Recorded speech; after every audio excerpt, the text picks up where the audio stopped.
Bom, então, beleza. Vamos começar com a aula 5. Nessa aula a gente vai falar sobre modelos de probabilidade de distribuição contínuos. E aqui a gente vai enfatizar 3 deles, tá? Existem vários outros conhecidos, né?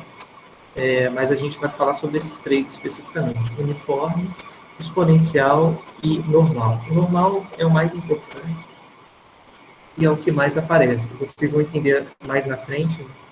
A partir da aula 6, já vai dar para ter uma ideia do porquê essa distribuição é tão importante.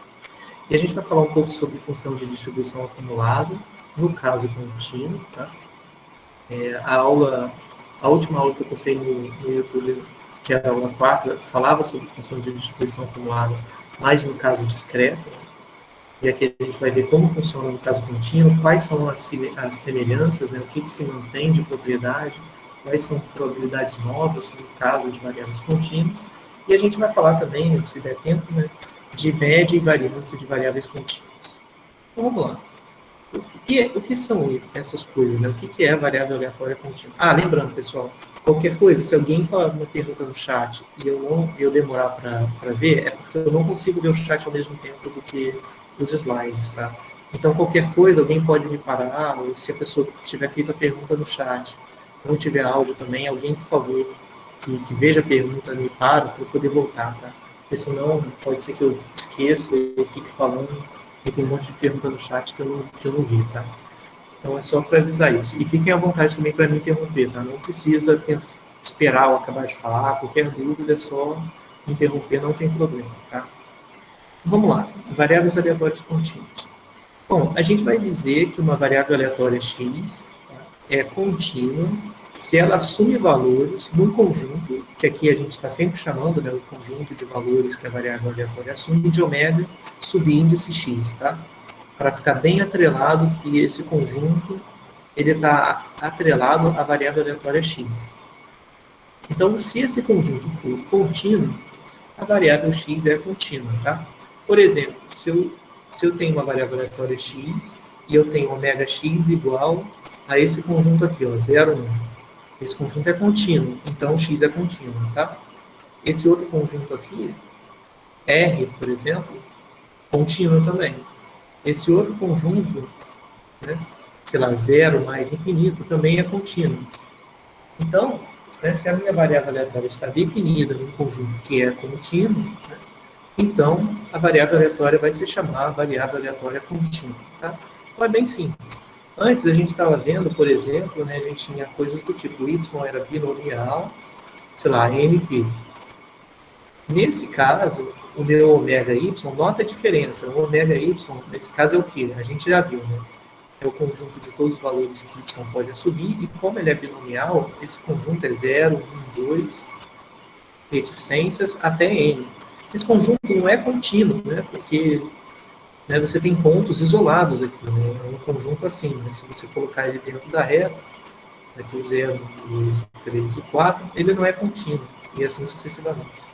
Enquanto que, por exemplo, esse aqui você tem a reta, aqui você tem o 0, aqui você tem o 1. Esse conjunto, ele é contínuo, ele pega todo mundo que está aqui no meio.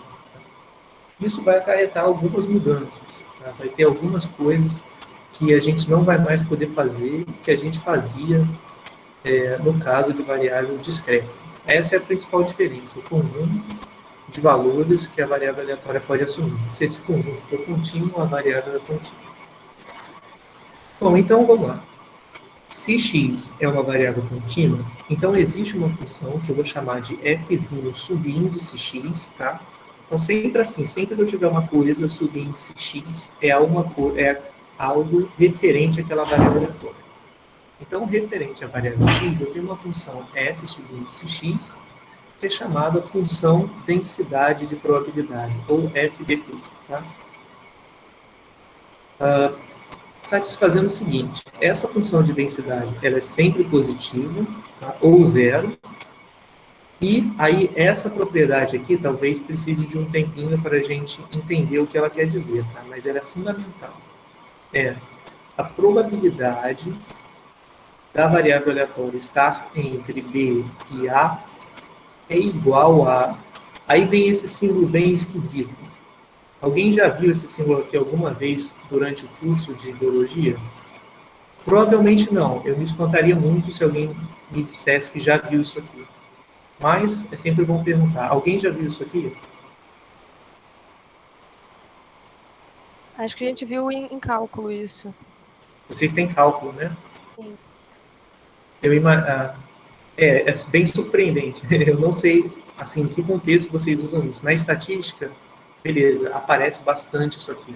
Mas eu quero facilitar a vida de vocês. Eu não quero fazer vocês calcularem integral nenhuma. Não sei se vocês vão lembrar. Quem já viu integral tinha uma coisa desse tipo, né? Integral, por exemplo, de x dx. Isso aqui era x ao quadrado sobre 2, mais uma constante. Né? Você tinha várias regrinhas dessas. Se você tinha que derivar seno de x dx, isso aqui dava integrar, desculpa, isso aqui dava menos cosseno de x mais constante. Tem várias regras dessa, tá?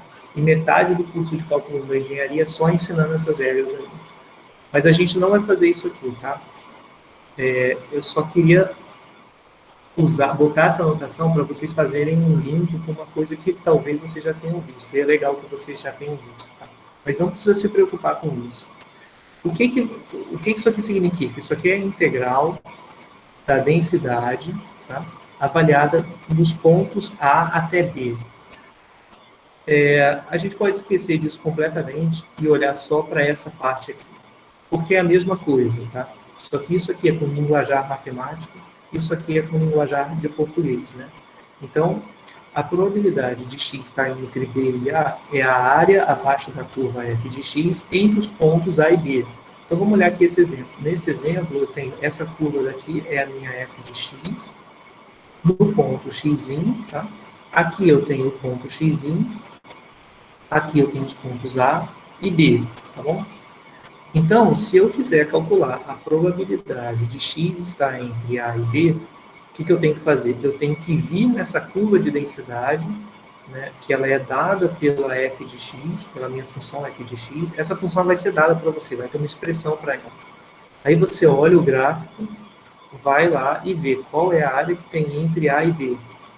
Essa área aqui vai ser igual à probabilidade de x estar entre A e B, tá bom? Então, olhando, só de olhar para essa densidade, para a gente ter uma interpretação, né, do que essa curva nos diz. Qual é a região, né, se você pega uma região pequena, tá? Sei lá, uma região de área pequena. Qual é a região de maior probabilidade, segundo essa densidade? Seria a região ao redor desse pico aqui, certo? Então, se eu pegar essa região aqui, essa é a região de maior probabilidade, vai ser a região que contiver esse pico aqui. Tá?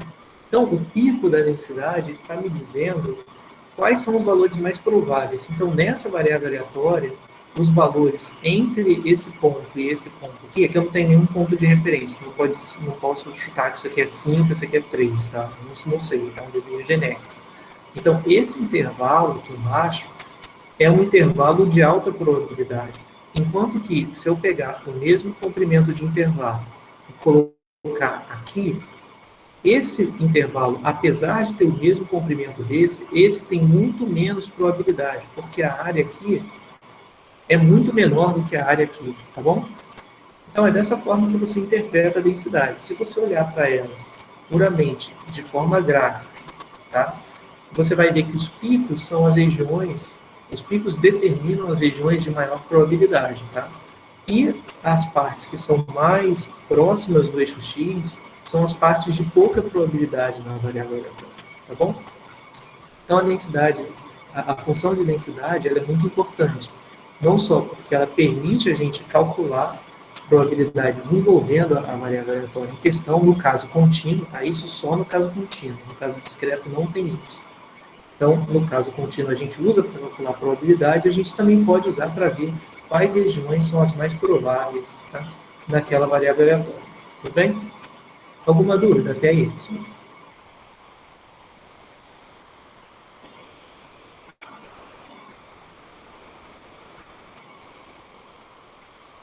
Não? Então, vamos prosseguir. Vamos ver algumas primeiras propriedades, né, bem básicas. Ah, não, saiu a barrinha que saiu errado. Isso aqui deveria ser pertença. Tá? Então, primeira propriedade. Se x é variável contínua, então p de x igual a x é igual a zero para todo x. Tá? Para todo x possível. Vamos digerir um pouquinho isso aqui, né? O que isso aqui quer dizer? Isso aqui quer dizer que a probabilidade, lembra que a probabilidade num intervalo é a área embaixo da curva nesse intervalo. Então aqui a probabilidade x está entre A e B seria a área dessa parte aqui da curva, tá? A área abaixo dessa parte da curva e fechado aqui no eixo x, tá? E agora, se eu pegar, por exemplo, esse intervalo aqui agora, que vai do A até esse A mais epsilon, que epsilon é um valor bem pequeno. Então, daria essa área daqui, certo? Essa área seria a probabilidade de A estar entre A e epsilon. Se eu pegar esse epsilon e jogar ele cada vez mais perto de zero, eu vou estar chegando cada vez mais perto de A, certo?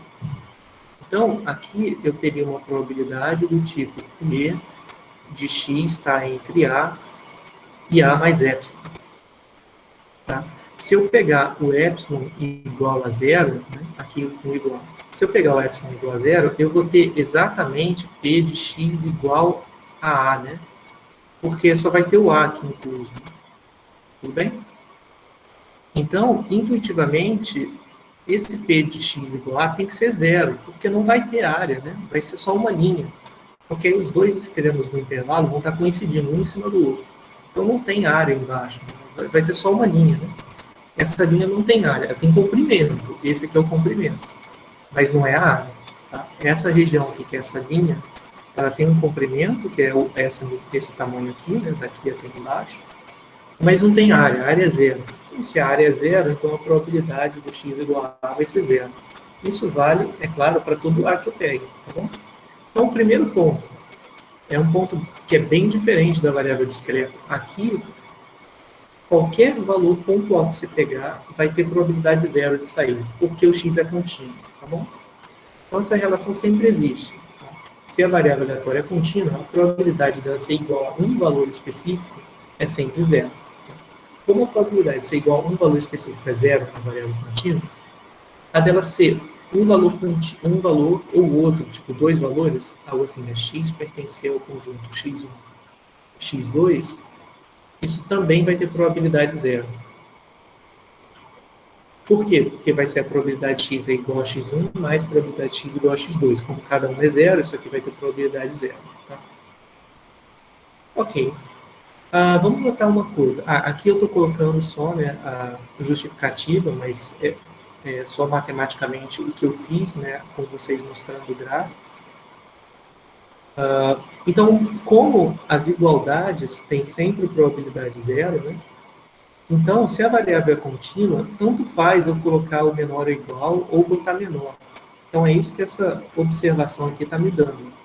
Ele me diz o seguinte: a probabilidade de x ser maior ou igual a A, menor ou igual a B, é a mesma do x ser só maior do que A sem o igual, e menor ou igual a B, ou x maior ou igual a A, mais menor que B, entendeu? Então, se a variável x é contínua, tanto faz eu colocar menor ou igual ou menor. A probabilidade é a mesma, tá? Porque a igualdade, por exemplo, qual é a diferença entre essa probabilidade e essa daqui? A única diferença é que essa daqui, ela contém o evento x igual a A. Só que esse evento tem probabilidade zero. Tá? Então, esse é o raciocínio. Então, não faz diferença eu botar igualdade aqui, porque eu vou estar colocando coisa que tem probabilidade zero. Tá?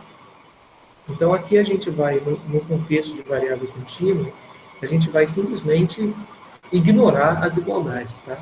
Quando estiver falando. Então, às vezes eu vou colocar maior ou igual, às vezes eu vou colocar menor ou igual, e tanto faz, porque a igualdade tem probabilidade zero, tá? Então, vamos lá. Dito isso, a gente prossegue com o primeiro exemplo de variável aleatória, que é o exemplo mais simples que tem, né, de variável aleatória contínua, que é a variável aleatória uniforme.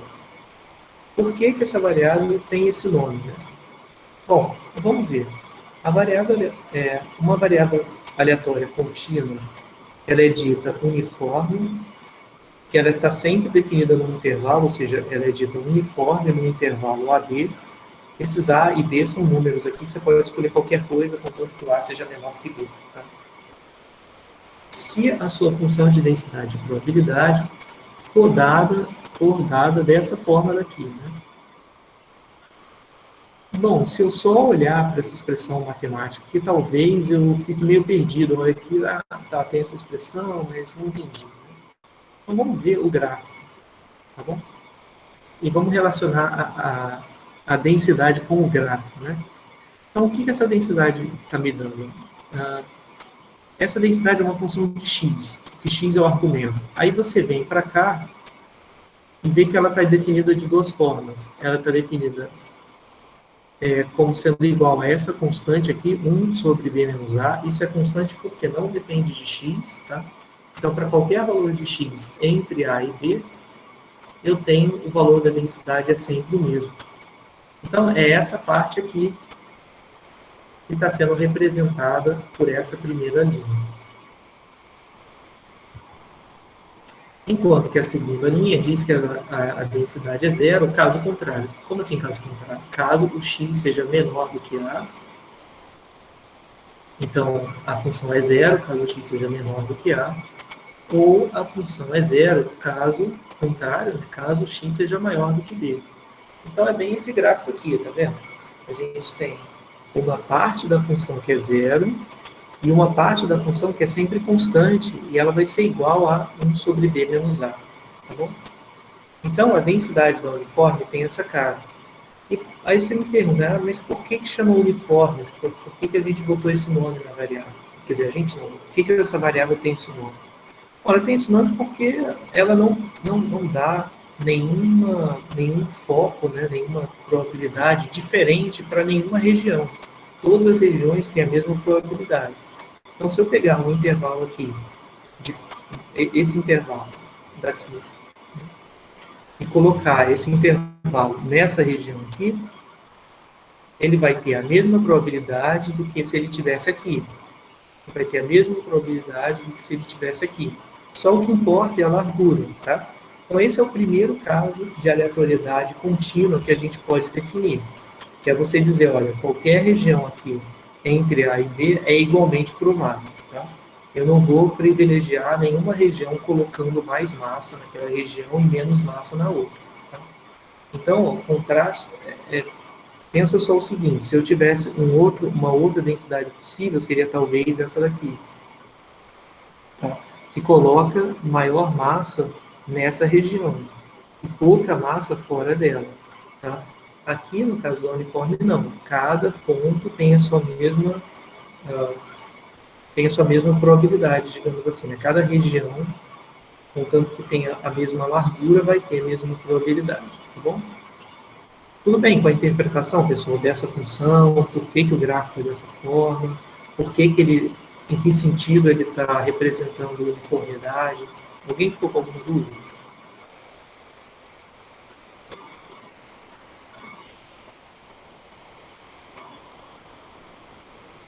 Não? Bom, então vamos ver um exemplo. Deixa eu só ver se alguém colocou alguma coisa no chat. Beleza. Então vamos lá, vamos dar uma olhada no exemplo. Tá? É um exemplo muito simples. Tá? Então, só para um primeiro contato, né, com variável contínua. Então, nesse exemplo é o seguinte, um zoólogo coloca um alimento escondido na jaula de um leão em processo de recuperação para reinserção na natureza. Ele sempre coloca às 8 da manhã, ele vai lá e coloca o alimento lá para o leão procurar. Então, após retornar à jaula às 10 horas, o zoólogo notou que o animal já havia se alimentado. Então, supondo que qualquer horário no intervalo de 8 até 10 é igualmente provável, né? Ou seja, supondo que não existe favorecimento, não exista nenhuma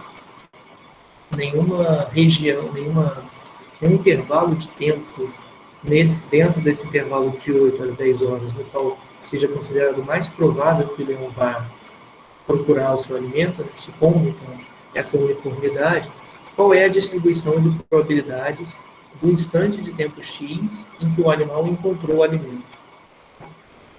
Então, se X representa aqui, eu não vou dizer, eu não vou reescrever a definição do X, porque já está na questão. Né?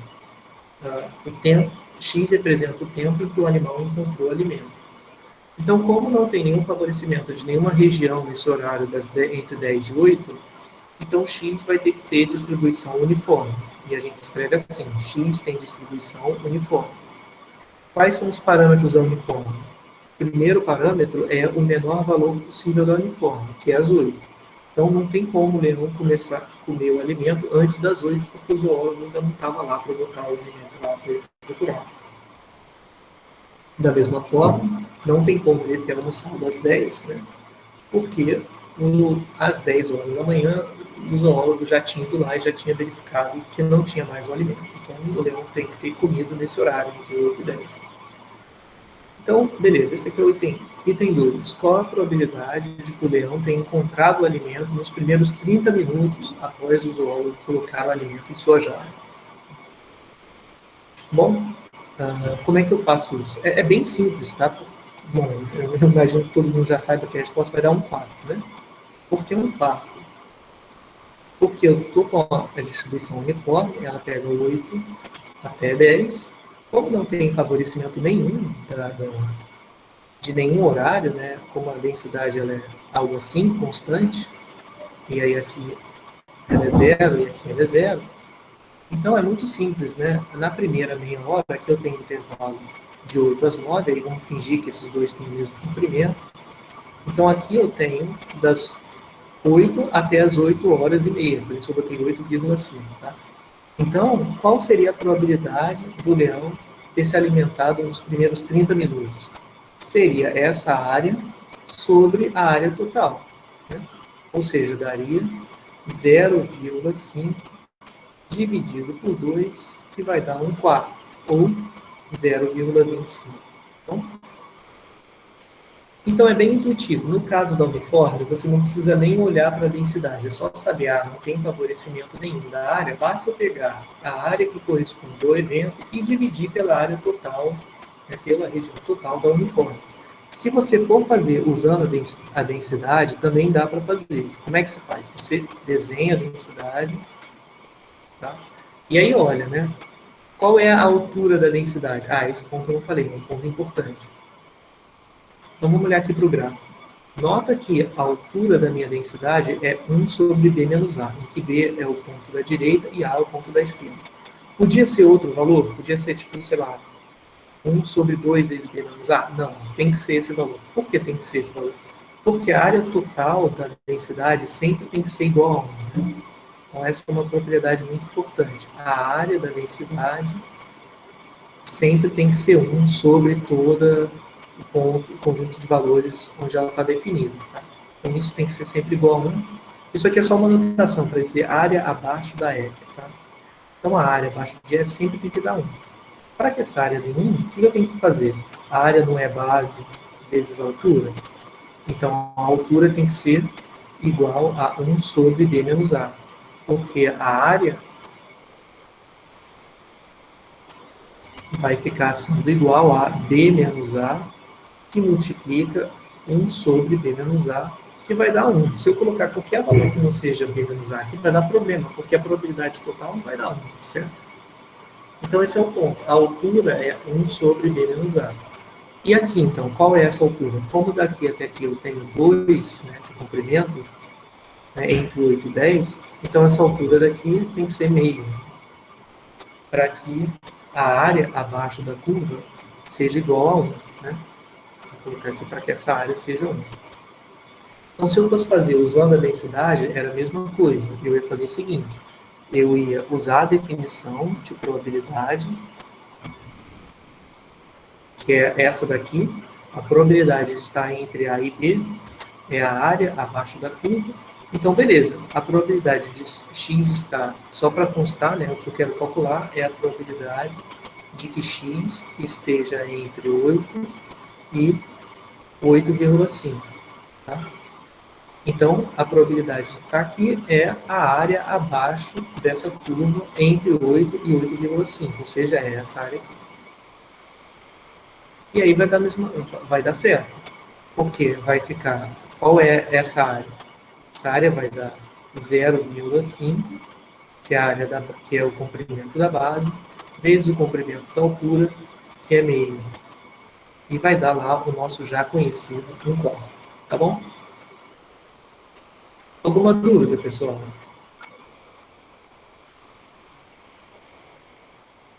Então, isso no ato 1, no ato 2, o 3 também é bem fácil.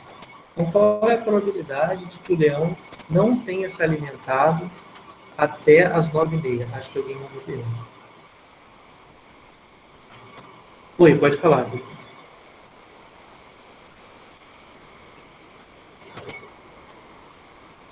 Repetir a parte da densidade, beleza.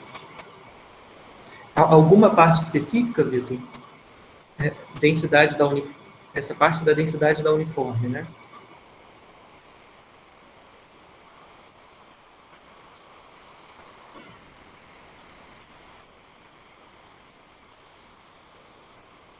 Você entendeu o porquê da altura? Por que essa altura é meia? Os valores. Tá bom, vamos lá. Então, vou fazer o seguinte. Ó. Eu vou colocar aqui a densidade na sua forma geral. Então, vamos lá. Como x é uniforme, x é uniforme, 8, 10. Tá? Então, se eu quiser fazer usando a noção da densidade, a primeira coisa que eu tenho que fazer é o gráfico da densidade. Como vai ser esse gráfico? Bom, eu primeiro vou colocar o 8 e o 10 no eixo x, e aqui, em algum lugar, eu vou colocar o eixo y. O que tem no eixo y? O eixo y é f de x. Tá? F subíndice x do ponto xi. Então, eu nem preciso decorar essa fórmula, tá? Eu não sei decorar, então eu faço na hora. Mas como é que eu faço? Faço assim, ó. Como x é uniforme entre 8 e 10, né, eu sei que não vai ter nenhuma probabilidade, né, não tem nenhuma chance do leão ter comido antes das 8. Então, daqui até aqui, não pode ter altura nenhuma, tem que estar tudo encostando no eixo x, para não ter nenhuma área embaixo dessa curva, tá? Para não dar probabilidade positiva. A mesma coisa no 10. Então, ó, aqui, a minha curva também está pegando sempre o eixo x. Como a variável é uniforme, então eu não posso ter nenhum tipo de favorecimento, né? Eu não posso ter uma curva que seja assim da densidade, por exemplo, que aí eu estaria favorecendo os horários mais próximos das 8. Como ela é uniforme, tem que ser a mesma altura, em todo o intervalo que vai de 8 até 10. Então aqui, tem que ser a mesma altura. Finge que aqui está a mesma altura, tá? Não está porque eu não consigo desenhar reto. Então, para determinar a densidade, só falta saber qual é a altura. Qual é essa altura daqui? Né? Bom, mas essa altura é fácil de calcular. Por quê? Porque qual é a área, o que representa a área embaixo da curva, do 8 até o 10? Essa área daqui, ela representa, por definição, né? Vou olhar aqui, ó, qual é a definição de probabilidade em função da densidade. Né? Vou apagar até aqui para que fique mais claro, não fique tão poluída a imagem. Então, ó, a densidade ela serve para calcular probabilidades. Então, aqui está a densidade. Né? Então, nota que a probabilidade de x estar entre B e A é a área entre B e A. Então, qual é a probabilidade do x estar entre 8 e 10? Tá? Tem que ser 1, né? Pelo problema, porque como é uma uniforme de 8 até 10, quer dizer que todos os valores que a variável pode assumir estão entre 8 e 10. E se eu pensar no contexto do problema do leão lá, não tem como, né? A probabilidade de x estar entre 8 e 10 tem que ser igual a 1. Então, essa área tem que dar 1, tá? Pela própria definição aqui, porque isso serve para todo A e para todo B. Então, se eu pegar o A igual a 8 e B igual a 10, então essa área aqui tem que ser a probabilidade do x estar entre 8 e 10. Isso vai dar 1. Para que isso dê 1, quanto que tem que medir essa altura? Ora, daqui, a área do retângulo é base vezes a altura, né? Como a base tem comprimento 2, a altura tem comprimento meio. Então é isso. Eu sei o comprimento que é meio, então já está determinada a minha função de densidade. o próximo passo é calcular a probabilidade do problema, que é P de x estar entre 8, e aqui é 8,5. Por que 0,5? Porque é 8 horas e meia, tá? Não é 8,30, é 8,5.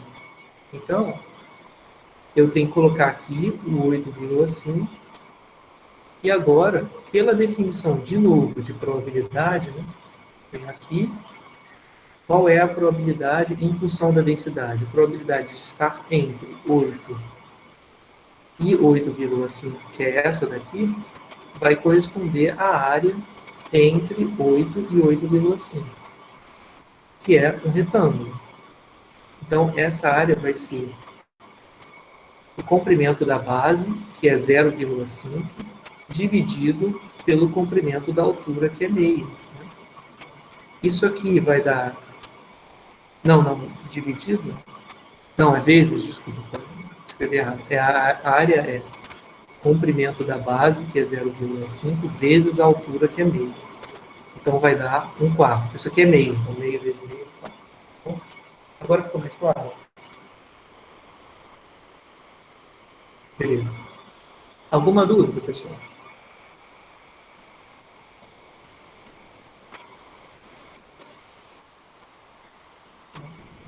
Então, vamos fazer o 3 só para a gente fixar as ideias. Tá? O 3 também vai ser bem similar. Então, item 3. Não é bom escrever com esse verde, porque é difícil de ver. Qual é a probabilidade de que o leão não tenha se alimentado até as 9h30? Então, a primeira coisa é escrever essa probabilidade.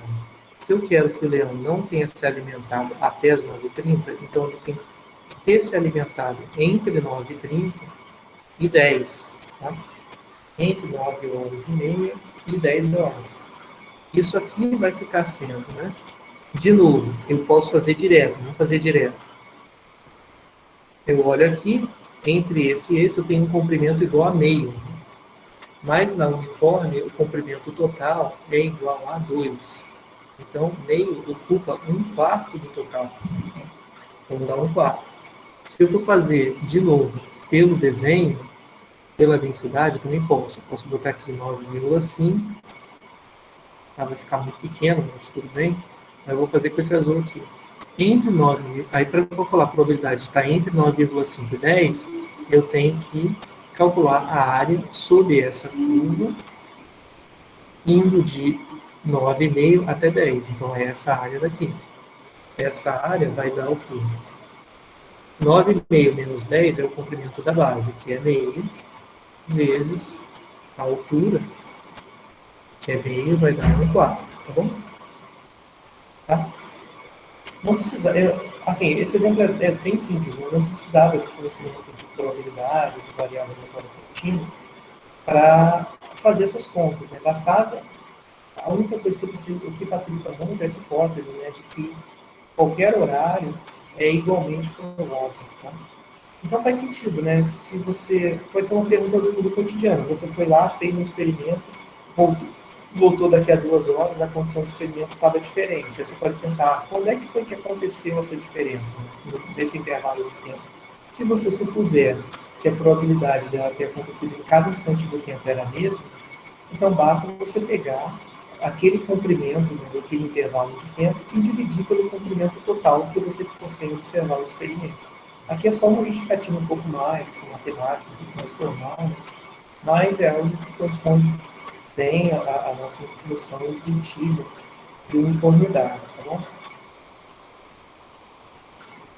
Então, logo a gente pode ver algumas variáveis que são mais interessantes, tá? A variável uniforme é uma variável importante, mas ela, enfim, a gente já tem toda a intuição sobre ela vinda da nossa própria evidência, né? Então, não tem muito acréscimo, né?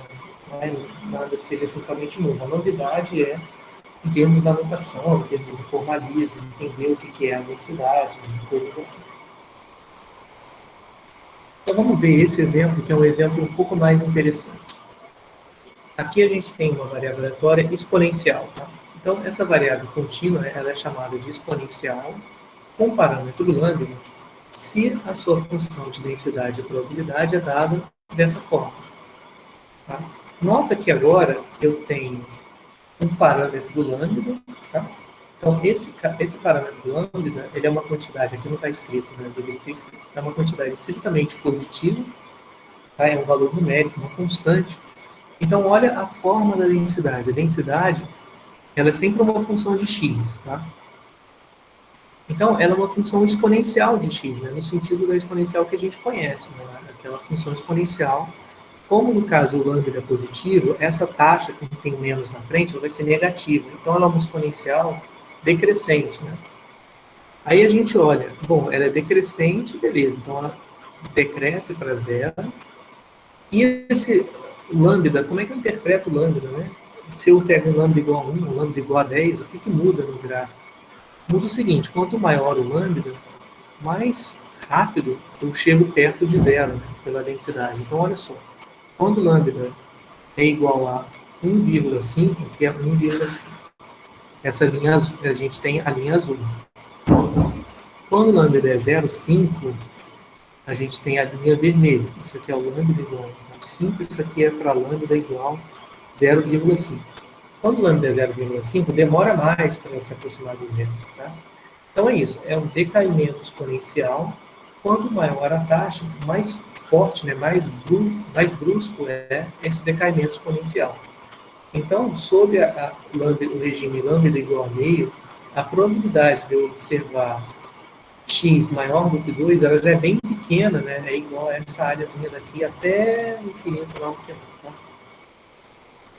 Enquanto que a probabilidade de eu observar o x maior do que 2 na curva em vermelho, que tem o regime em que lambda é meio, essa área já é bem maior. Né? Então, é dessa forma que o lambda controla a distribuição de probabilidade. Então, quanto maior o lambda, mais improvável vai ser, né, mais concentrada a massa de probabilidade vai estar ao redor de valores pequenos. Né? Aqui ela está bem concentrada ao redor do 0,1, até talvez do 0,2, né? Enquanto que na vermelha ela já está um pouco mais dispersa. Tá? Então, essa é a interpretação gráfica. Nota que o gráfico da densidade é muito importante para dar para a gente uma interpretação do que está acontecendo. Dar uma ideia intuitiva do que a variável representa. Então, em que circunstâncias a gente usa a variável aleatória exponencial? Bom, em circunstâncias, na verdade, bem restritas, né? Mas a gente pode pensar em alguns casos. Por exemplo, tempo até uma partícula radioativa decair, ou então tempo entre chamadas telefônicas, ou distância entre mutações em um fito de DNA, né? Se você pensar na distância, em termos do comprimento da molécula de DNA, em que seria esse comprimento entre as posições, né, da fita em que acontecem as mutações, em que acontecem duas mutações consecutivas, né? Então, esse intervalo, esse espaçamento entre as mutações é uma coisa aleatória. Você pode supor uma variável exponencial, por exemplo. Eu acho que esse caso daqui eu acho que é mais fácil defender exponencial. Mas, enfim, tem outras coisas, tá? Então, outros exemplos aqui que depois vocês podem olhar, né? Em geral, as pessoas usam para tipo distância ou então tempo decorrido até observar um determinado evento, ou então tempo decorrido entre eventos também. Em geral, é usado a variável aleatória exponencial. Se a gente tiver tempo, a gente vê um problema com essa variável aleatória, por que isso só cola nas aulas, né? Na vida prática, ninguém usa o exponencial para medir tempo. Porque ela tem uma propriedade que ela é meio ruim quando você está falando de tempo. Mas a gente vê isso se sobrar um tempo. Então vamos lá, função de distribuição acumulada da variável exponencial. Aqui a gente não falou ainda de acumulada, a gente só falou no contexto de variável discreta. Tá? Mas o que é essa função de distribuição acumulada?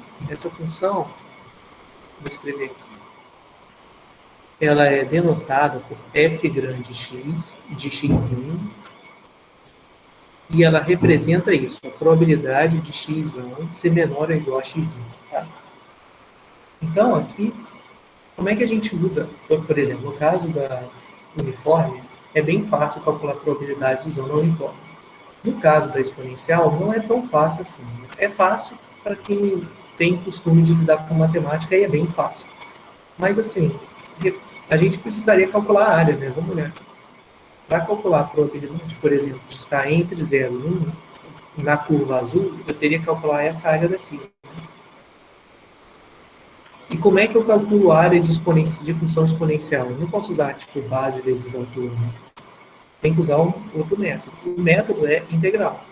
Teria que integrar essa curva do 0 até 1. Tá? Mas como a gente não vai fazer integral aqui nesse curso, eu vou dar a resposta dessa integral para todo o valor de x para vocês. Isso é a acumulada. Tá? A acumulada é o que? A probabilidade, vou até escrever aqui. A acumulada no ponto x é p de x menor ou igual a xi. Eu vou dar isso aqui para todo x, tá? Então, no caso da exponencial, isso vale 1 menos e elevado a menos lambda x. Tá? Isso é se x tiver distribuição exponencial de parâmetro lambda. Então, vamos lá. Então, ó, nota que essa função acumulada, ela vai me dar áreas assim, ó, tipo, a probabilidade desse conjunto ou a probabilidade desse conjunto é sempre do valor mais extremo à esquerda, que aqui no caso é o zero, porque a variável exponencial não pode ser negativa, tá? Até o ponto que eu quiser, tá? Até um ponto x que eu quiser. Então é sempre assim, é sempre a área à esquerda, né, de algum ponto. Tá? Então nota que com isso eu consigo calcular qualquer probabilidade que eu quiser, né, usando a acumulada. Tá? Então, aqui, a única coisa que eu estou fazendo com vocês é assim, eu já calculei quanto é que dá essa integral. Os alunos que já tiveram feito cálculo, podem até fazer como exercício. Eu acho que é até interessante, porque aí você vai praticar o que você viu lá no curso de cálculo. É interessante mesmo, só para não parecer que cai do nada. Isso é usado em alguns pontos, mas como eu acho que é muito no detalhe, eu prefiro não falar, tá? Eu prefiro já dar direto para vocês essa expressão para acumular, e vocês usarem ela para calcular probabilidades. Então, vamos fazer exatamente isso nesse exemplo aqui. Então, ó, o exemplo é o seguinte, seja T o tempo decorrido entre a chegada de 2 ônibus da linha 485, aí essa é uma linha aleatória, eu só peguei isso porque era o ônibus que eu pegava quando eu ia para a FRJ na época presencial. Então, seja T o tempo decorrido entre a chegada de 2 ônibus dessa linha aí, consecutivos no sábado, tá? Um ponto em frente ao H8, medido em ônibus. Tá? No sábado a frequência é muito pequena, então, enfim, passa de vez em nunca, passa um ônibus lá. Então, T é o tempo decorrido entre a chegada de 2 ônibus consecutivos, ou seja, chegou o primeiro ônibus. A partir do momento que o primeiro ônibus chegou, eu começo a contar. O T vai ser o quanto tempo que levou a partir do momento que o primeiro ônibus chegou para que o segundo chegasse, entendeu? Então, é aquela situação, se a pessoa está correndo para pegar o ônibus, ela não conseguiu pegar o ônibus foi embora, T é o tempo que ela vai ter que esperar para que o segundo ônibus chegue e ela, enfim, possa voltar para casa. Então, estou supondo que esse tempo tem distribuição exponencial com parâmetro 2, né? Então, vamos lá. Item A. Se um ônibus... Aqui, vou botar item A. Se um ônibus 485 acabou de passar, qual é a probabilidade de termos de esperar por pelo menos 2 horas no ponto de ônibus até a chegada do próximo 485? Então, vamos escrever isso em termos de probabilidade. O que eu quero é, como T é o tempo entre as chegadas, eu quero saber como o 485 acabou de passar, eu já posso começar a contar o tempo. Tá?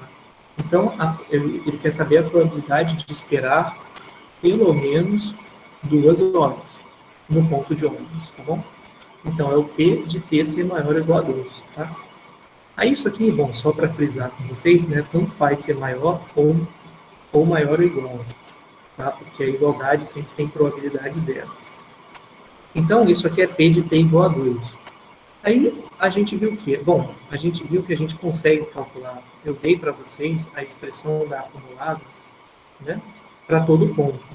Só que, que pena, né, a probabilidade que eu quero não é a probabilidade que a acumulada me dá. A acumulada só me dá a probabilidade de x ser menor ou igual ao valor. E aqui está maior, né? Aí eu pensar, putz, então não dá para fazer, né? Não, na verdade dá. É só eu lembrar da regra do complementar, né? Lembra lá que a gente estudou na parte de probabilidade? O complementar de um evento é 1 menos o evento.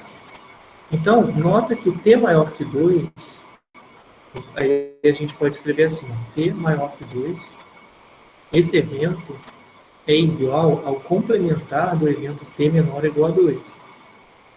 Então, vai dar 1 menos p de t menor ou igual a 2, concorda? Então, a probabilidade do tempo do tempo que leva ser maior do que 2 vai ser 1 menos a probabilidade de levar menos do que 2, então, menos do que 2 horas. Aí, beleza, agora eu consigo fazer. Por quê? Porque agora esse lado é o lado que a FDA me dá, a função de densidade acumulada. Então, isso aqui vai dar 1 menos. Como é t menor ou igual a 2, então o valor do x é o 2. Então, basta eu pegar essa expressão e substituir x por 2. Então, a minha expressão vai dar 1 menos e elevado a menos lambda vezes 2. E qual é o valor de lambda, né? Porque ficou faltando lambda aqui, né? Como é um exponencial de parâmetro 2, lambda é igual a 2. Então, aqui, como lambda é igual a 2, isso aqui vai resultar o seguinte. 1 menos 1 morreu, né? Então, vai ficar E elevado a menos lambda vezes 2, que vai dar 2 vezes 2, que é igual a E elevado a menos 4. Tá bom? Se eu quiser saber quanto é que isso vale, eu venho aqui e faço ESP de menos 4. 0,018. Tá?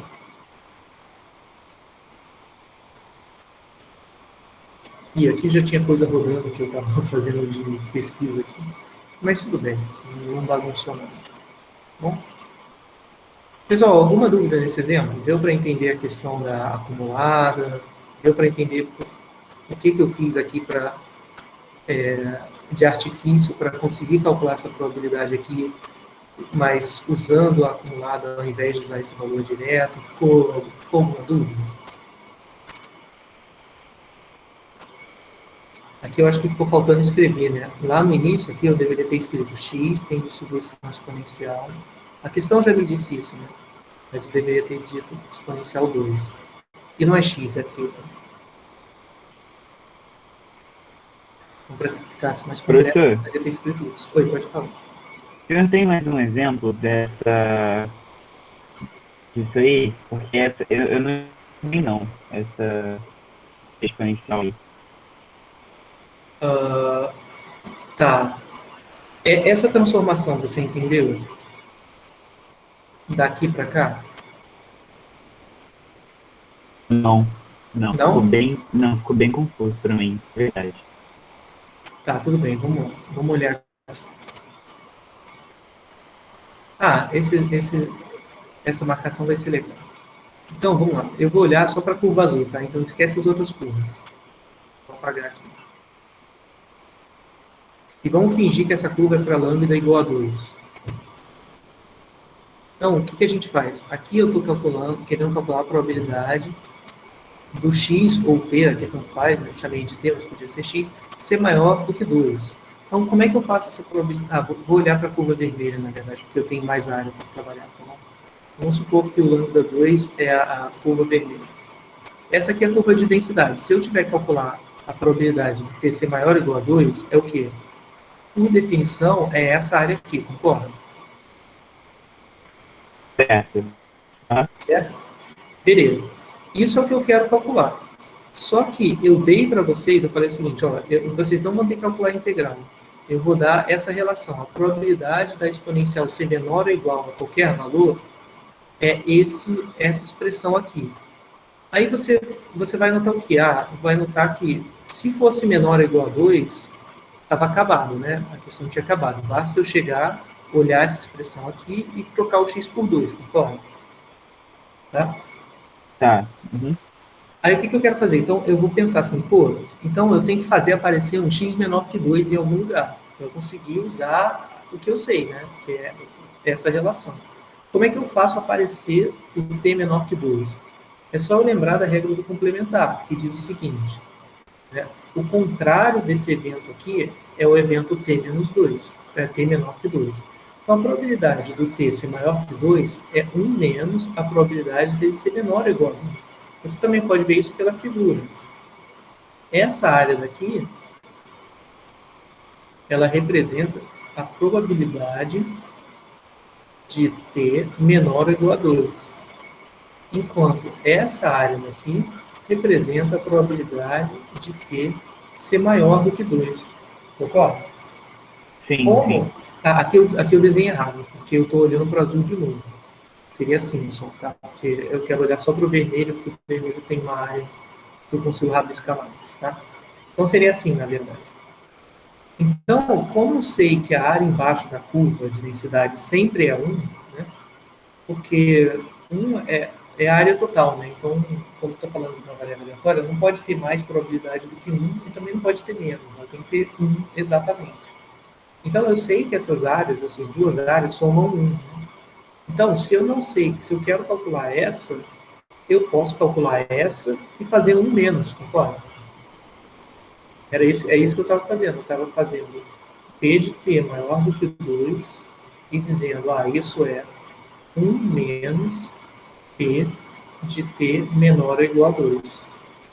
Fez sentido agora? Sim, sim, fez mais sentido. Beleza, beleza. Tá. Eu fiz aqui pelo complementar, porque, enfim, a gente tinha acabado de ver a parte de probabilidade e tal, né? Mas, enfim, é sempre bom buscar outras formas de entender. Então, talvez pela curva fique mais claro, né? Que essas áreas se complementam e elas têm que ser iguais a 1. Aí, a partir desse momento que eu cheguei nessa parte, aí é mais fácil, porque eu posso usar esse conhecimento aqui que eu já dei para vocês, e que aí vocês podem deixar anotado aí na cabeça de vocês, ou então olhar os slides que vai estar sempre lá.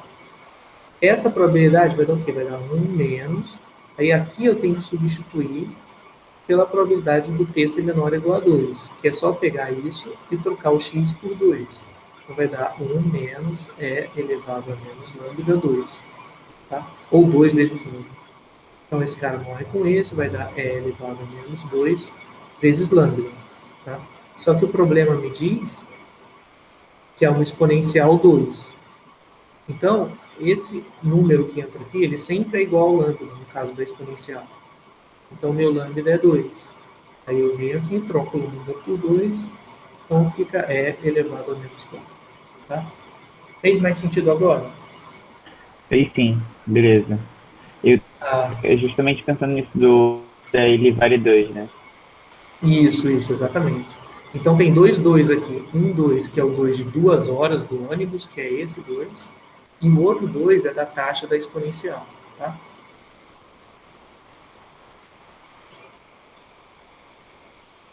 Mais alguma dúvida, pessoal?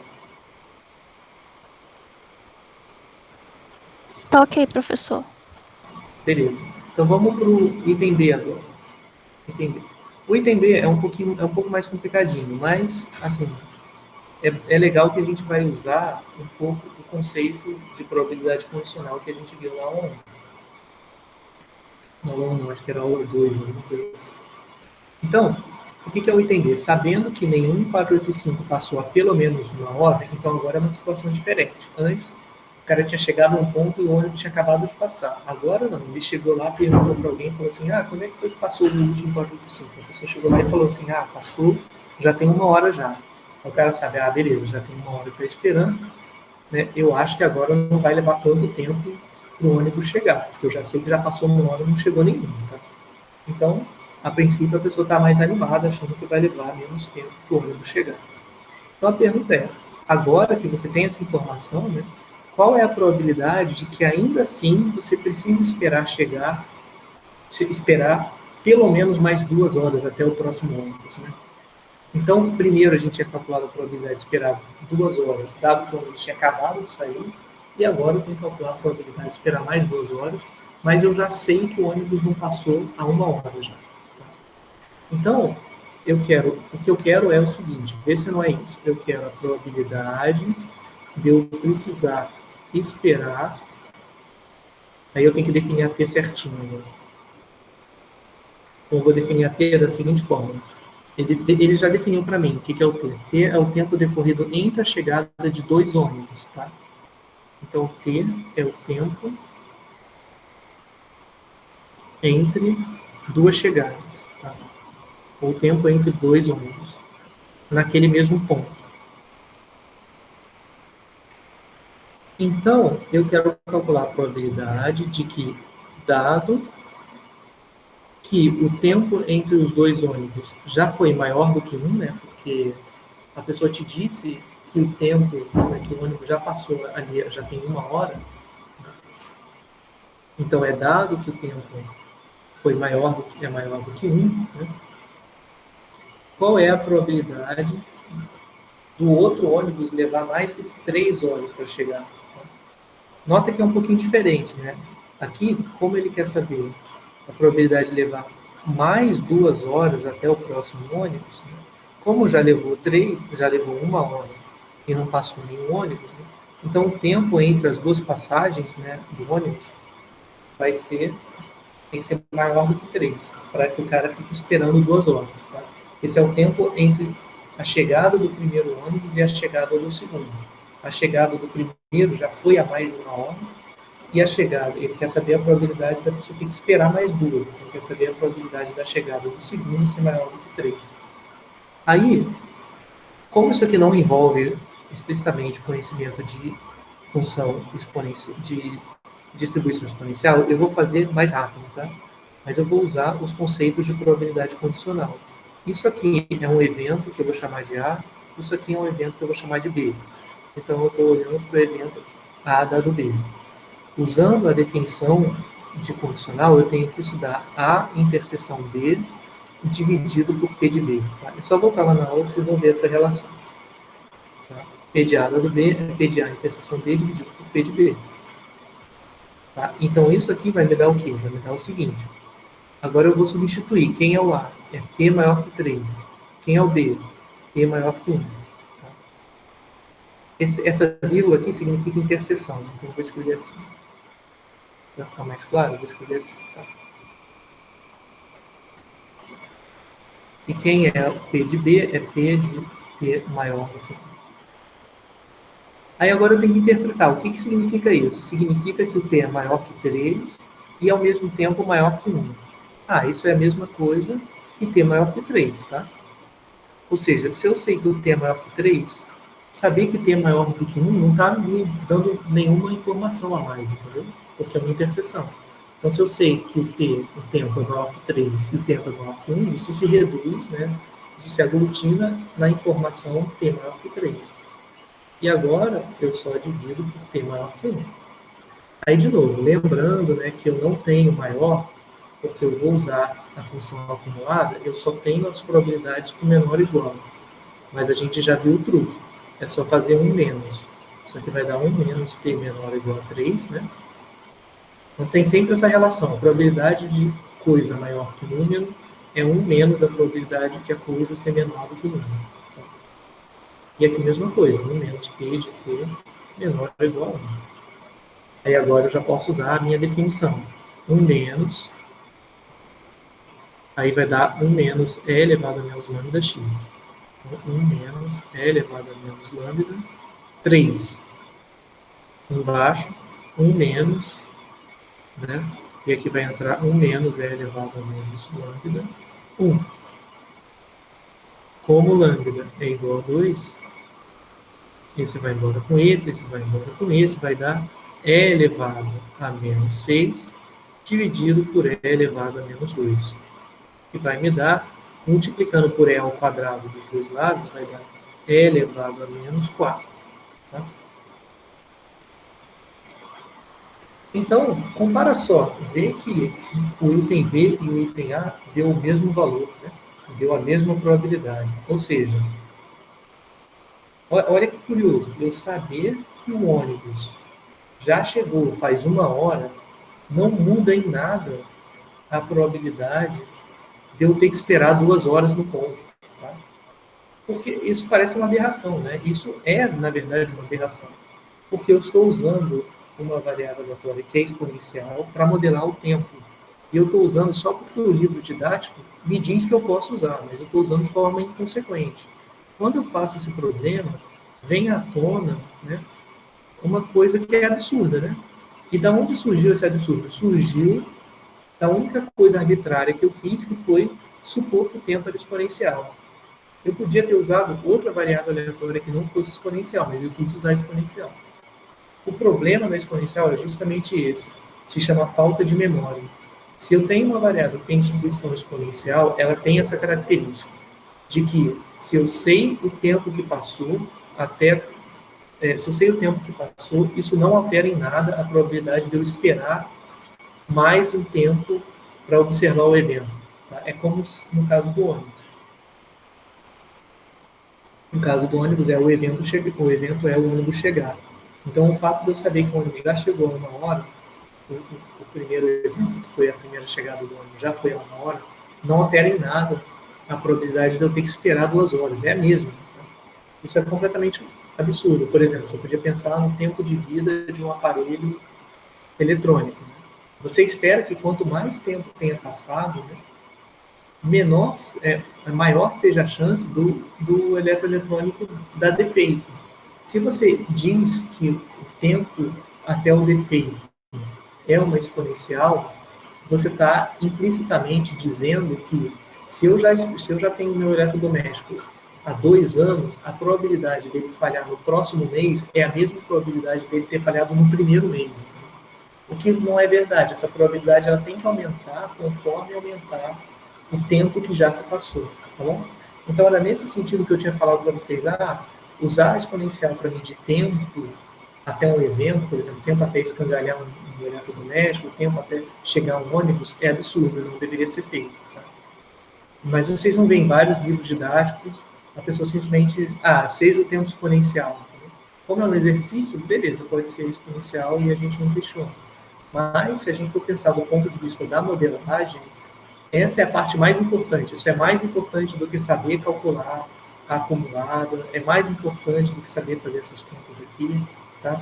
Porque para vocês é isso que vai contar mais. Então, vocês são biólogos, então o que vai acontecer é um estatístico vai chegar para vocês, vai propor um modelo e ele já vai ter que pensar no problema de vocês, tem que pensar em variável aleatória que não tenha propriedades ruins para tratar do problema que vocês querem. Entendeu? Então é bom que vocês saibam essa questão mais interpretativa, né, da falta de memória do exponencial, porque aí você já tem eu acho que já fica um pouco mais claro qual é a importância do curso, né, é dar esse tipo de mensagem para vocês, o que pode dar problema, entendeu? Qual que deve ser a conversa que vocês devem ter com o estatístico que vai estar auxiliando nos projetos de vocês. É mais nesse sentido, tentar entender a variável, tentar entender um modelo que o estatístico está propondo. Pedir para ele, falar assim, quais são as propriedades desse modelo? O que esse modelo tem de conhecido? Para você ver se encaixa no problema que você está tentando lidar, tá bom? Do ponto de vista biológico. Então, pensando do ponto de vista da interação da estatística com a biologia, a importância é essa, é você pensar na interpretação e nas propriedades dos modelos, tá? Então, pessoal, dito isso, ficou alguma dúvida nessa continha? Deu para pegar o que eu fiz aqui? Alguma parte um pouco escura?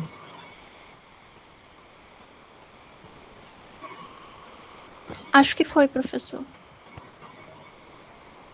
Beleza. Tá? Então, aqui nos próximos slides, eu só tenho uma explicação da propriedade da perda, nesse próximo slide, da perda de memória. Mas eu não vou citar aqui explicitamente, porque eu já comentei com vocês, tá? Então, a gente pode passar direto para falar um pouco de função acumulada, tá? Bom, nota que para calcular probabilidades na exponencial, eu estava usando direto o conceito de função de distribuição acumulada. Tá? Então, é interessante a gente ver como funciona esse conceito, porque a gente vai usar com outras variáveis contínuas, tá? Daqui para frente no curso, a gente sempre vai usar a função acumulada para calcular probabilidades. A gente podia resolver as integrais, tá? Em alguns casos, as integrais não vão ter solução conhecida, tá? Mas em muitos casos, como no caso da exponencial, ela tem integral conhecida e as pessoas conseguem calcular a integral para fazer as probabilidades. Mas sempre é possível usar pelo acumulado. E pelo acumulado dá menos conta, porque, enfim, não precisa resolver a integral. Então a gente vai estudar um pouquinho sobre as distribuições acumuladas para que a gente consiga, né, entender bem como é que funciona o procedimento de calcular probabilidades usando a função acumulada. Então a gente viu, né, quem não viu ainda pode ver depois a aula 4, em que eu acho que a última parte da aula 4 a gente fala de função de distribuição acumulada, mas no caso discreto. No caso discreto, como é que era a minha PMF? Aqui eu tenho uma variável que é discreta, no caso x binomial 4, né, ou seja, 4 tentativas, e a probabilidade de sucesso ocorrendo por probabilidade meio. Então, o gráfico, né, da PMF, lembrando que aqui não tem densidade, tá? X não tem densidade, tem PMF, que é a função de massa de probabilidade. Ela é diferente, porque ela vai associar em cada valor possível uma probabilidade. Então, aqui, ó, a probabilidade do x igual a 2 é maior do que zero. Na variável contínua, essa probabilidade seria zero, para todo ponto. Mas a discreta não. A discreta tem essa característica. Ela é discreta justamente porque tem pontos lá que tem probabilidade estritamente positiva. Então, aqui, essas alturas representam a probabilidade de cada ponto, né? Isso aqui é a probabilidade x igual a 1, aqui é a probabilidade x igual a 2, e assim sucessivamente. Essa, então, é a PMF. Aqui eu tenho a FDA, que é a função de densidade acumulada. Essas duas determinam umas às outras. Se eu tenho essa, eu consigo construir essa. Se eu tenho essa, eu consigo construir essa daqui. Como que é a função de densidade acumulada? A função de densidade acumulada, ela me dá essa informação, P de x menor ou igual a x. Enquanto que essa aqui me dá P de x igual a x. Tá? Então, essa da esquerda é a probabilidade de x ser igual, e essa da direita é a probabilidade de x ser menor ou igual a x. A x. Então, nota que ela é acumulada por causa disso, né? Porque ela vai vendo e acumulando as probabilidades. Por exemplo, quanto que acumulou de probabilidade até esse ponto aqui, 0,5? Ora, até 0,5, eu venho aqui na PMF e vejo, acumulou essa probabilidade aqui. Então, beleza, por isso tem esse saltinho. Aí eu vou andando, tá, 0,75. Quanto que acumulou de probabilidade? Tá mais para cá, mas não chegou no 1 ainda, então acumulou a mesma probabilidade, que era o P de x igual a 0. Então, daqui para cá, essa diferença é o P de x igual a 0. Aí, blá, blá, blá, chegou no 1, né? Quando chegar no 1, ele vai acumular duas probabilidades, essa mais essa. Então, deu um salto aqui, né, para poder pegar justamente esse acréscimo, que é quando acumulou essa probabilidade e juntou com a do zero. Então, essa diferença é o P de x igual a 1. No vídeo eu explico isso com mais calma, da aula 4. Então, o que acontece? No caso discreto, né, esses saltos, nota que aqui o salto é o P de x igual a 0, aqui o salto é o P de x igual a 1, o salto é o P de x igual a 2. Então, os saltos são as probabilidades do x ser igual a um ponto, 2, 3 ou 4. E a função é sempre crescente, sempre não decrescente, tá? Porque à medida que o x vai aumentando, a função vai aumentando até que ela chega no valor 1, ou até que ela vai chegando cada vez mais próximo do valor 1, que é a probabilidade total que acumulou. Por quê? Porque se eu acumular probabilidades até o valor 5, por exemplo, aí eu já acumulei tudo que tinha para acumular. Já deu 1. Então, por isso que ela vai sempre crescer até chegar no 1, ou até chegar arbitrariamente próximo do 1. Então, beleza. Isso foi um resumo bem rápido, né, de variável, de função de densidade acumulada no caso discreto. Então, vamos ver o caso contínuo. O que muda? Só de olhar para o desenho. O que vai mudar no caso contínuo? No caso contínuo, a gente viu que P de x igual a um valor é zero, né? Então, se em todo ponto a probabilidade de x ser igual àquele valor é zero, o tamanho dos saltos, que é o tamanho da probabilidade, vai ser zero, né? Porque aqui a probabilidade de todos os pontos vão ser zero. Então, quando eu for olhar para a distribuição acumulada no caso contínuo, ela tem essa cara aqui, ela não tem salto mais. Ela vai crescendo, tá? Só que ela vai crescendo sem salto, ela vai crescendo de forma contínua. Né? Por quê? Porque a probabilidade de x ser igual a um valor quando a variável é contínua é igual a zero. Então, é só isso para ter em mente, né? Quando a gente tem uma função acumulada, essa função ela vai ser uma função crescente, que ela vai sempre do 0 até o 1, né? E no caso da contínua não tem salto nenhum, porque não tem probabilidade de x ser igual a nenhum valor qualquer. Então, a acumulada tem essa cara, ela vai ser contínua e crescente. Tá? Aí aqui eu só coloquei as propriedades que eu já falei com vocês, que é o seguinte: f é não decrescente, ou seja, se eu acumular probabilidades até um valor x que é menor do que y, a probabilidade acumulada até x vai ser menor do que a probabilidade acumulada até y. Por exemplo, só para guiar vocês, eu posso botar um 2 e um 5. Então, a probabilidade do x ser menor ou igual a 2 sempre menor que a probabilidade do x ser menor ou igual a 5. Porque aqui você tem estritamente mais casos do que aqui, e os casos que estão aqui estão contidos nos casos daqui. Tá? O limite, quando x vai para menos infinito, ó, isso aqui, se vocês já viram integral em cálculo, certamente vocês já viram o limite. O limite, quando f de x vai para menos infinito, é o valor da curva se eu olhar da direita para a esquerda, né? Indefinidamente. Vai chegando cada vez mais próximo de zero. Tá? Então faz sentido também. A acumulada de x, quando x vai para mais infinito, dá 1, né? Porque quando você vai para mais infinito, você vai acumular todas as probabilidades possíveis. Né? Se o seu x vai para mais infinito, a probabilidade de x ser menor ou igual a x, ela vai convergindo para 1, né? À medida que x vai para infinito. Quanto maior o x, mais perto de 1 você vai estar, porque qual é a probabilidade de uma variável aleatória ser menor ou igual a 10 bilhões elevado a 50 mil? Né? É 1. Esse é um valor absurdamente alto. E, se x é contínuo, a fx também é contínua, pelaquela razão que eu dei para vocês lá dos saltos. Os saltos não vão existir porque as probabilidades pontuais vão ser iguais a zero. Ok, então, dito isso, né, a gente pode falar sobre distribuição normal padrão. Tá? Por que eu falei de acumulada? Porque no caso da normal padrão, ela não tem...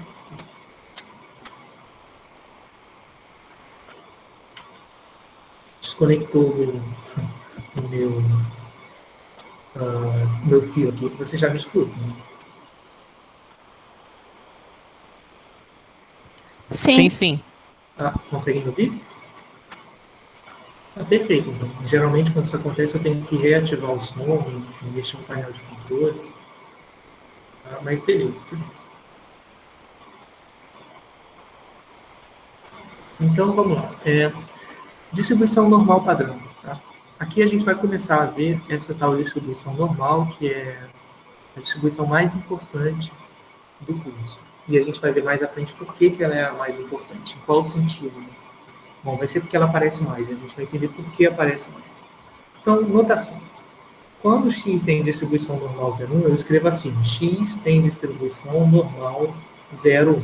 Isso aqui é o primeiro parâmetro, isso aqui é o segundo parâmetro. Tá? Esse primeiro parâmetro é a média, que eu chamo de μ. E eu tenho E de x igual a μ. Tá? Lembrando aqui que a gente está chamando de média, o mesmo nome que valor esperado. O valor esperado é E de x, que é igual a μ. Tá? Então, essa primeira entrada eu vou chamar de μ. É uma convenção, tá? Podia chamar de outra coisa, mas a gente costuma chamar de μ. Então, aqui, nesse caso, porque o primeiro número é 0, eu sei que μ é igual a 0. O segundo número, ele é a variância de x.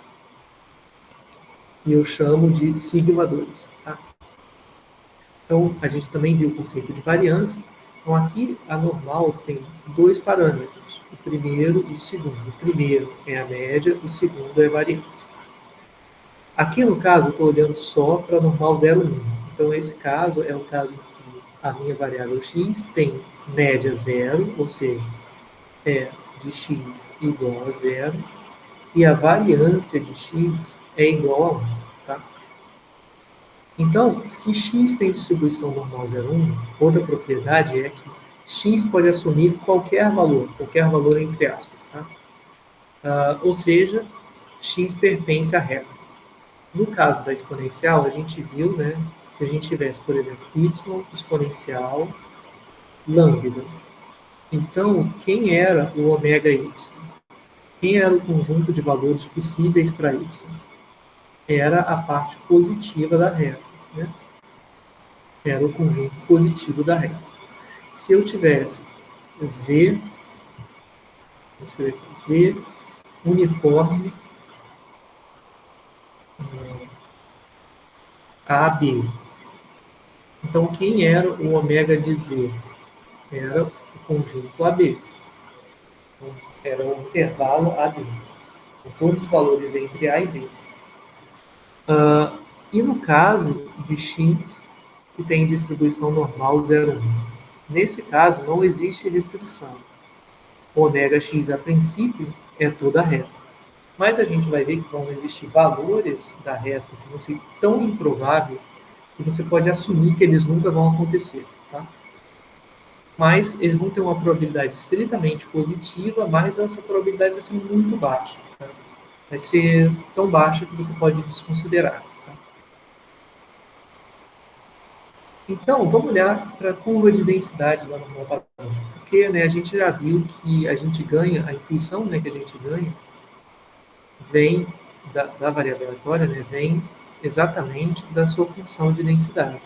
Então, vamos olhar.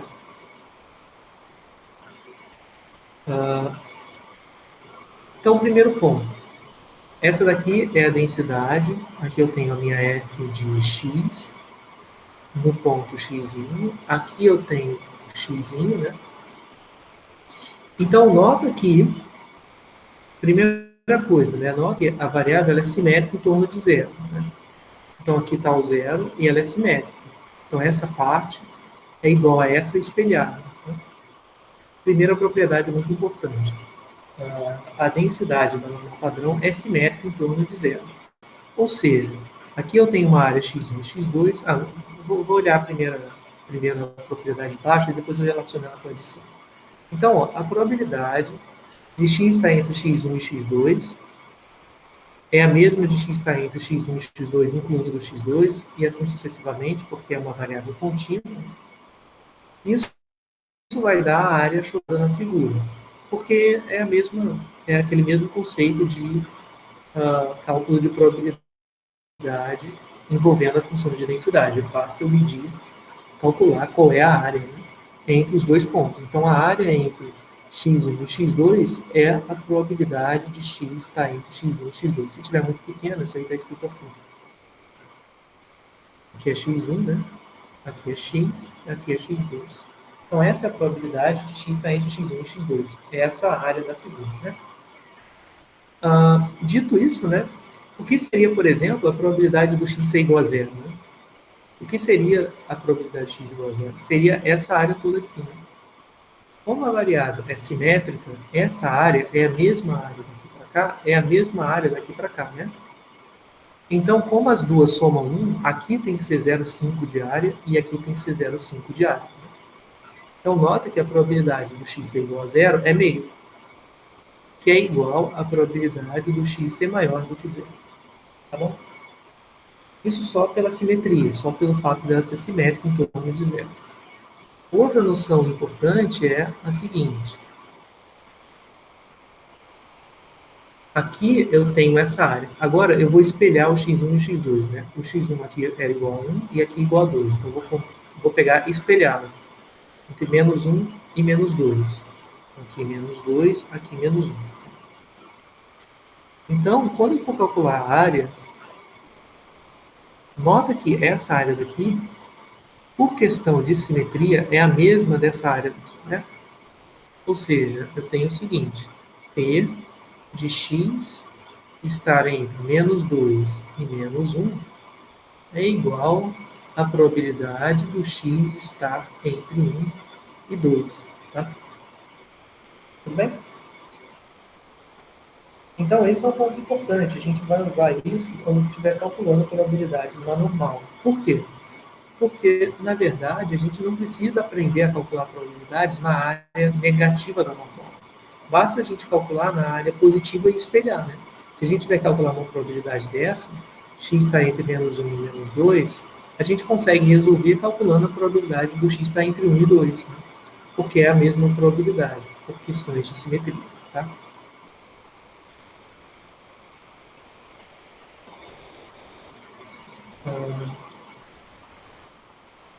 Então, aqui só tem uma interpretação de densidade que eu gosto de dar quando estou falando de variável contínua, né?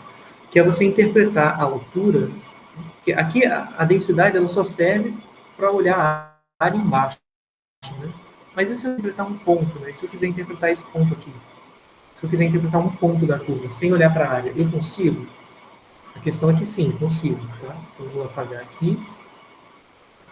E aí, eu gosto dessa interpretação que diz o seguinte, diz que as alturas medem a plausibilidade relativa. Né? Ou seja, se eu pegar uma altura, sei lá, essa daqui, que é 3 vezes essa daqui, né? Então aqui tem o 0, aqui eu vou chutar um número, tá?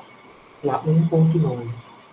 Então, se eu tiver a seguinte relação, fx de 0 igual a 3 vezes fx de 1,9, tá?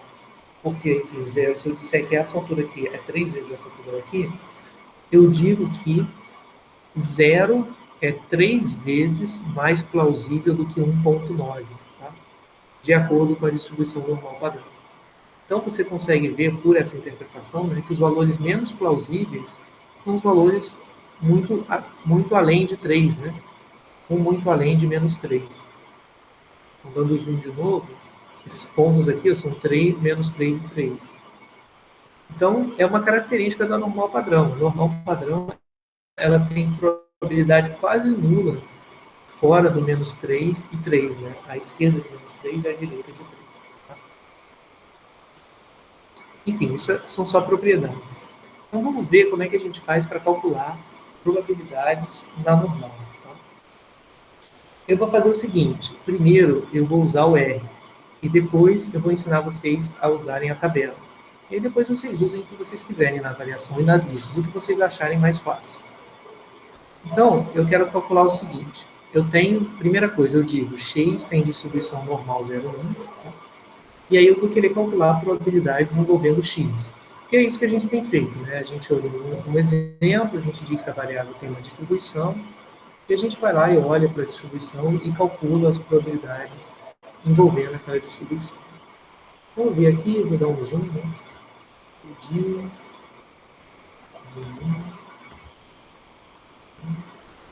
Espero que agora esteja dando para ver melhor. Outra coisa de trabalho. Beleza. Então, como é que eu calculo? Né, então, vou colocar aqui no R, né? P de x menor do que 0,21. Lembrando que vírgula é ponto, tá? No caso decimal, software sempre é ponto. Lembra que tinha aquelas P-pós, P-bilon, né? Tem uma para normal também, né? A P-norme. Então, a P-norme calcula exatamente essas probabilidades aqui. Ó. Se você botar 0,21, deu 0,5831. Né? Aqui no caso está mais preciso, tá? 31,662. E aqui no caso ele achou 0,5832. Tá? Então aqui no caso, só para ficar registrado, né? P de x menor ou igual a x, isso aqui é a mesma coisa do que você pedir no R, a função P-norme no ponto x. Então é bem fácil, né? No caso da exponencial, eu dava a expressão para vocês. Né? Eu dizia lá qual que era a expressão disso daqui. Mas só para anotar, né? Isso é se o x tiver distribuição normal 0,1. Qualquer outra distribuição não vai funcionar o P-norme. Só vai funcionar para essa. Tá bom? Então é muito fácil, porque o R já calcula para a gente, né? Isso envolve, calcular essa probabilidade, que envolve resolver uma integral que não tem forma conhecida. Não dá para você fazer a conta. Não dá para você fazer a conta. Mas o computador faz, porque usa métodos numéricos para fazer essa conta. Então, gente, é bem fácil usando o R. Tá? Se você tiver que calcular P de x menor do que 2,5, beleza, é só você chegar aqui e tocar. Eu quero P enorme agora 2,5, calculou. 0,9937, tá? Ok. E aí a gente consegue calcular também outras probabilidades. Por exemplo, P de x maior do que 2,5 agora, tá? Bom, como é que é isso? Isso é 1 menos P de x ser menor ou igual a 2,5. Então, ó, muito importante a pessoa que tirou a dúvida, né, naquela questão da exponencial, porque vai aparecer aqui e vai aparecer o tempo todo, essa noção. P de x ser maior que um valor é 1 menos P de x ser menor ou igual àquele valor. E para que eu quero usar isso? É a mesma artimanha, né, para conseguir chegar aqui e usar meu P-norme. O P-norme depende de ser menor ou igual. Então, isso aqui é um artifício para conseguir calcular essa probabilidade, fazer 1 menos o P-norme. Então, beleza, aqui é só botar 1 menos P-norme. 1 menos P-norme, 0,06. 0,0062, tá? Então, é isso. No R, eu acho bem fácil de calcular, tá? Nos cursos presenciais, a gente, como as pessoas não têm computador na sala, né, a gente usa a tabela, tá normal. A tabela também não é difícil, mas não é mais fácil do que pedir P-norme do valor. Eu, pelo menos, não acho. Então, vamos olhar a tabela. Aí, a questão também é, eu não quero forçar vocês a usarem o computador. Se vocês não tiverem acesso ao computador em casa, né, tudo bem, vocês podem usar a tabela. E essa tabela de normal é o que mais tem por aí. Depois eu anexo uma no Classroom para vocês terem por completo. Então, o que é a tabela da normal? Vou minimizar aqui. A tabela, ela me dá coisas do tipo P de x menor ou igual a x. Tá? Ela é igual ao P-norme. Só que o que eu tenho que fazer é vir aqui e olhar o valor, né? Aqui nas margens, eu vou formar o x. Tá? E como é que vai funcionar? Eu quero calcular P de x menor ou igual a 0,21. Aí o que eu faço? Eu tenho que fazer o 0,21 na borda. Então, 0,21 é 0,2 com um 1 depois, né? Então, deu isso aqui. 0,5832, tá?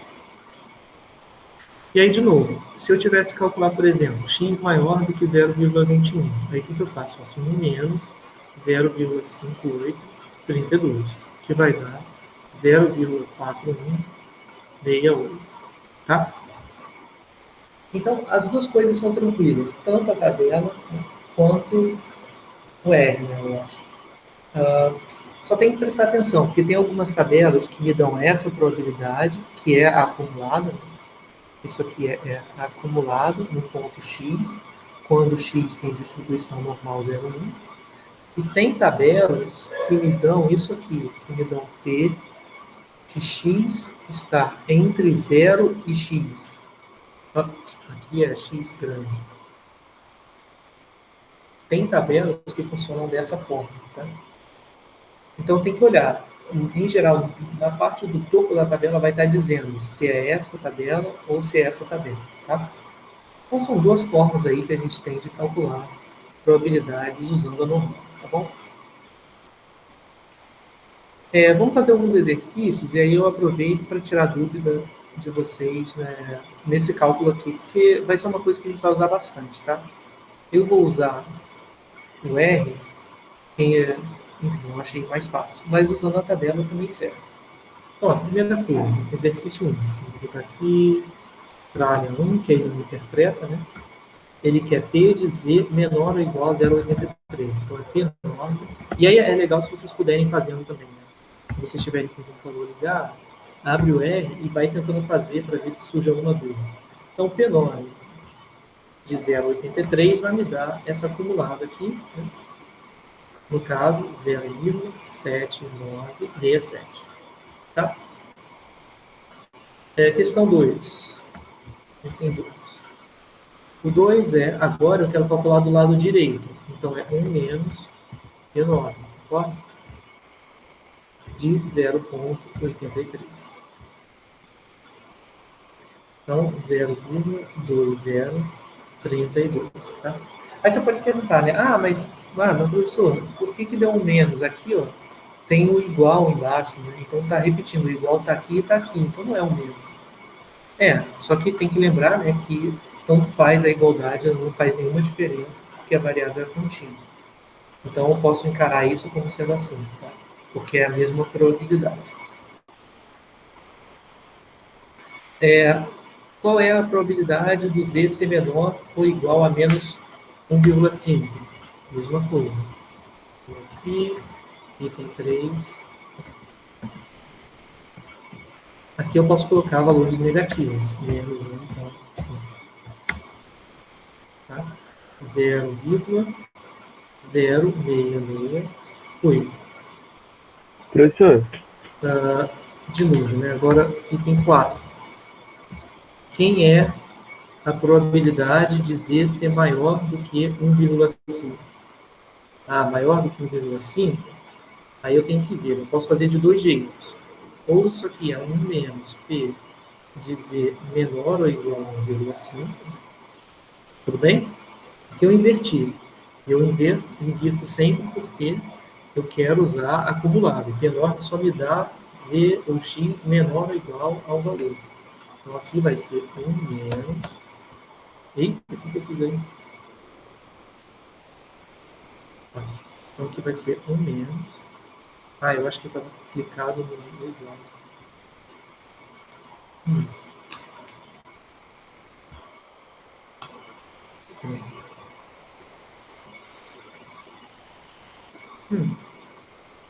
Me bugou minha caneta. Voltou. Estranho. Então aqui deu 1 menos P enorme de 1,5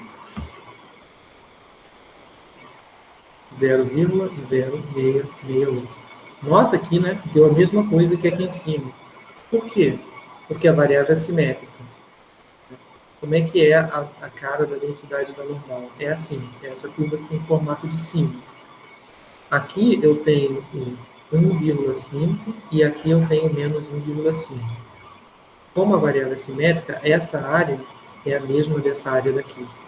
Então, o item 3 tem a mesma probabilidade do item 4. Então, eu nem precisava fazer essa conta. Não bastava ter feito o desenho. Mas, tudo bem, a conta serviu. E esse aqui agora, esse é um pouquinho mais diferente. Né? Como é que eu vou fazer? Agora, eu posso fazer um desenho só para me guiar, né? Aqui eu tenho 0. Aqui eu quero a probabilidade de z estar entre 1,5 e 0,83. Aí eu chutei aqui os valores, tá? A posição. Mas os dois são positivos, então eu quero essa área. Como é que eu calculo essa área? O R, ele só me dá a área assim, né? Só me dá daqui para a esquerda. E eu quero essa área daqui, né? Mas não tem problema. Por quê? Eu posso pedir para o R essa área. Ou seja, isso aqui vai dar AF de Z no ponto 1,5. E aí eu posso subtrair, né, essa área daqui. Para subtrair essa área, basta fazer menos F de Z do 0,83. Né? Porque o FZ de 0,83 é essa área que está à esquerda. Então, aqui é FZ de 0,83 e aqui é o FZ de 1,5. Tá? Então, isso aqui, bom, se eu for escrever sem a noção de acumulada, né, eu vou ter P de Z menor ou igual a 1,5 menos P de Z menor ou igual a 0,83. Tá? Então, o item 5 fica 5. Agora eu vou fazer P norma 1,5 menos P norma de 0,83. Então, eu achei 0,1364. Tá? Agora, vamos fazer o último, tá? O último exemplo. Esse último vai ser bem simples, vai ser bem similar, tá? O exemplo 6. Ele vai ser, para eu calcular essa probabilidade, eu tenho que fazer o seguinte, eu tenho que fazer P de Z, XP de Z, menor ou igual a 2, menos P de Z, menor ou igual a menos 0,3. Concorda que é isso? Porque vai ser o mesmo desenho, só que agora os valores vão ser 2 e menos 0,3. Então, eu vou acumular até o 2 e vou subtrair a acumulada até o menos 3. Então, aqui eu vou ter P enorme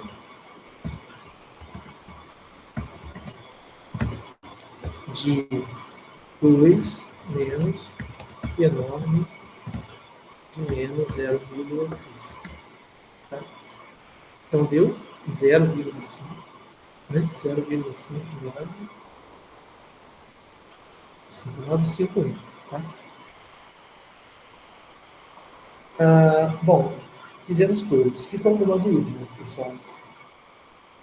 Professor, só uma lá no R, Não especificar. sei, eu corri um pouquinho, porque quem está perto da aula que vem, pelo menos terminar esses exercícios. Mas alguém não entendeu algum desses itens? Alguém quer que eu repita? Professor, vi? Alô? Alô?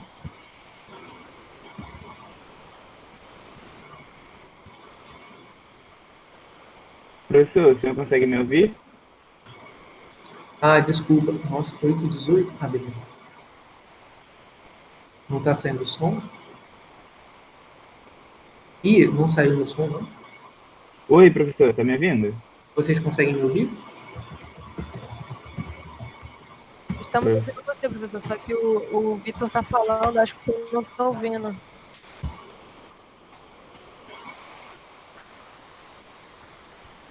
Eu não estou ouvindo. Peraí, rapidinho. Eu acho que foi o bug do headphone mesmo. Pode falar de novo? Oi, tá me ouvindo, professor? Agora estou. Tem que fazer essa mandinga de trocar o... Então, a minha dúvida é sobre o primeiro comando que o senhor deu lá no R. Então, o senhor teve que primeiro colocar o P, ali, o P, aí X, entre parênteses, menor que 0,21, não é isso? Mas eu não entendi de onde veio esse 0,21. Me perdi. Eu acho que ele veio desse exemplo. Eu estava querendo calcular essa e mostrar que dava 0,5832. Entendi, Deixa eu ver se era isso. Não, é isso mesmo. Eu acho que eu acabei deletando depois, né? Eu troquei para 2,5. Mas era isso. Peraí. É isso? Não. Aqui não é um menos, né? Desculpa. Essa probabilidade que está aí em cima é P enorme de 0,21. Então, agora sim, agora deu certo. Tá? Tá, tudo bem. Beleza. Mais alguma dúvida, pessoal? Mais algum ponto que não tenha ficado muito claro? Alguém estava tentando perguntar alguma coisa além do Vitor e eu não estava ouvindo. Era coisa do som.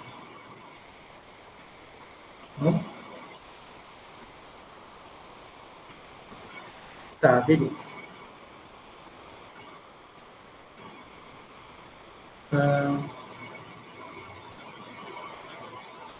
Então, eu só quero frisar uma coisa com vocês a respeito da tabela.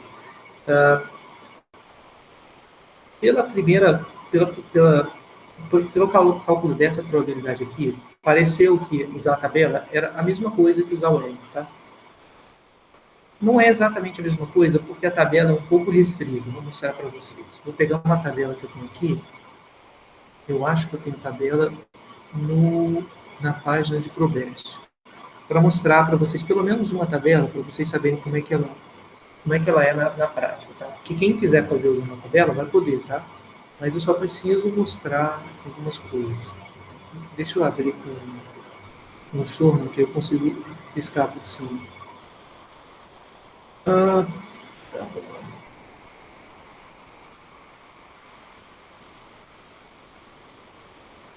Então, vamos ver aqui. Aqui está a distribuição da normal padrão acumulada. Tá?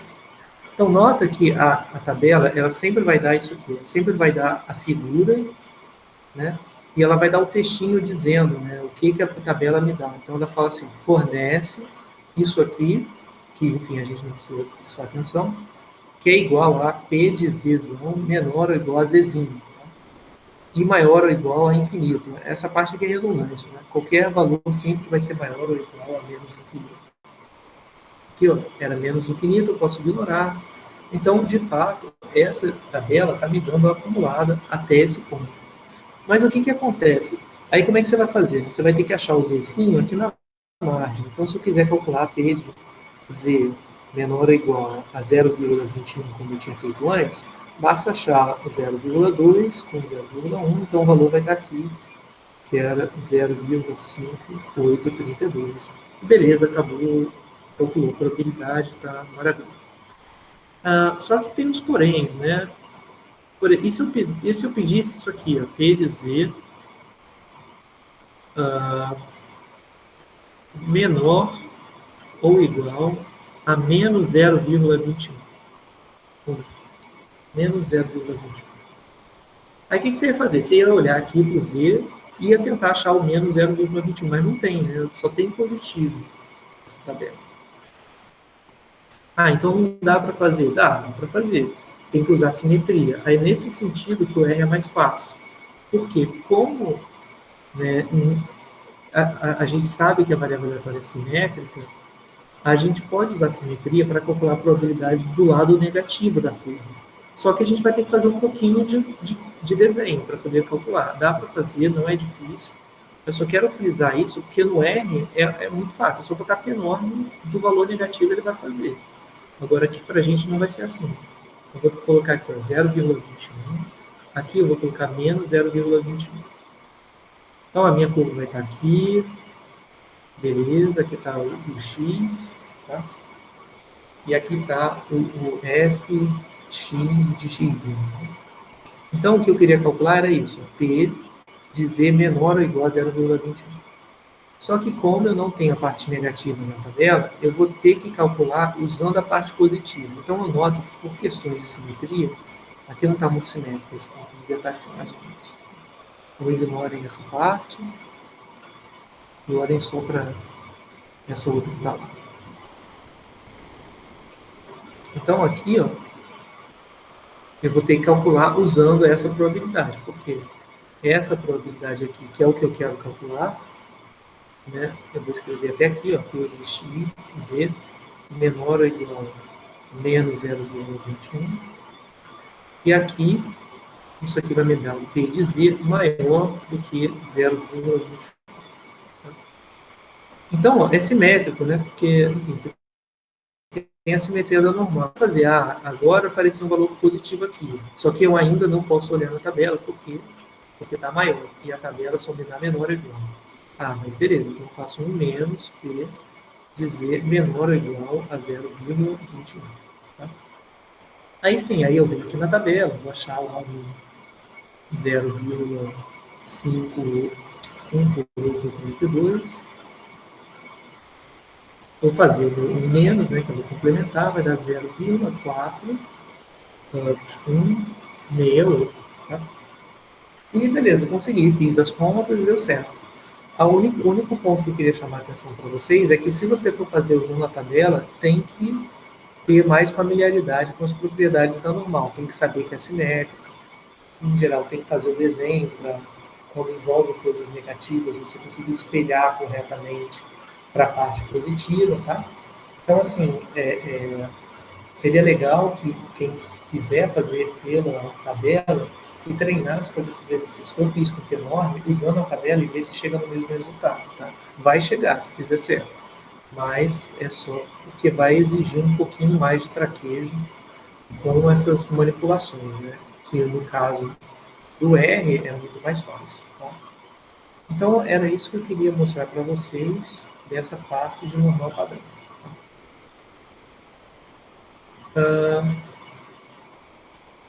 Eu tenho mais alguns exercícios de normal e valor esperado. É bastante coisa, tá? Então, mas eu não vou ver isso até o fim da aula. Eu vou fazer o seguinte. Eu vou só fazer essa parte e os exercícios, tá? Porque a gente vai ver que no R é exatamente a mesma coisa que a gente já fez, só vai ter que trocar 2 números, tá? Então, vamos ver uma generalização da normal. Aí eu estou planejando acabar por volta de 8h30, 8h35 mais ou menos, a 8h40. Tá? Então, eu tenho normal. Agora, a minha normal, lembra que antes eu estava trabalhando sempre com normal 0,1. Normal 0,1. Aí, agora eu vou trabalhar como normal com média Mi e variância sigma 2. Não necessariamente Mi igual a 0 e não necessariamente sigma 2 igual a 1. Eu vou generalizar, né, a minha noção de normal. Antes eu só tinha normal padrão, mas aquela era só uma distribuição padrão. Essa daqui é uma distribuição mais geral. Então, eu tenho, a notação é essa. X tem distribuição normal. O primeiro parâmetro, lembrando, é a média. Então, a média é Mi.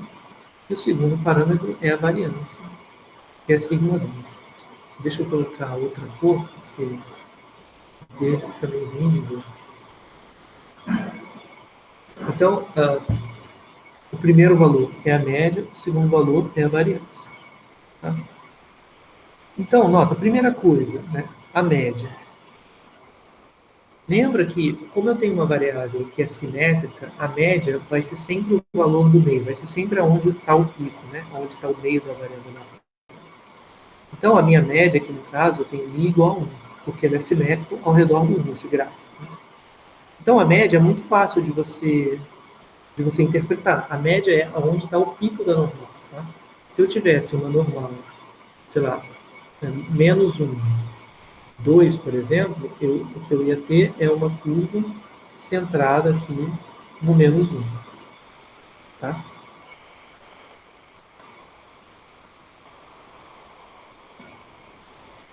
Então, a média é fácil. E esse cara, o sigma 2, né? Lembra que o sigma 2 é variância. E variância é uma medida de variabilidade ou dispersão ao redor da média. Então, quanto maior o sigma, maior vai ser a dispersão ao redor da média. Então, como o sigma é grande, eu tenho uma distribuição nesse estilo aqui, ó, que ela é mais gordinha, mais, como posso dizer, mais achatada, né, ou mais dispersa ao redor da média. Quando o sigma 2 é pequeno, a minha distribuição ela é mais concentrada ao redor da média. Tá? Então, essa é a interpretação do sigma 2. O sigma 2, ele me diz, se ele for pequeno, a variável, ela é bem, a curva de densidade, ela é bem estreita e ela é bem concentrada ao redor da média. Se o sigma 2 é grande, ela já é mais dispersa ao redor da média. Tá?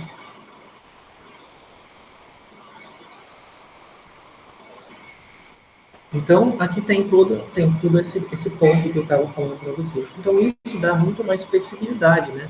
Agora, do ponto de vista de modelagem, você pode simplesmente dizer assim, se você tem um conjunto de distribuições, né, um conjunto de observações, elas têm uma determinada média, uma determinada variância, se você plotar essas distribuições no gráfico, essas observações no gráfico, então você vai mais ou menos simétrico, você pode pensar, né, em colocar uma distribuição normal para ele. Porque aí essa normal é bem flexível. Você pode botar uma média qualquer, que é o centro dos dados, e uma variância que corresponda, né, com a dispersão dos dados. Então, essa variável é bem flexível, digamos assim.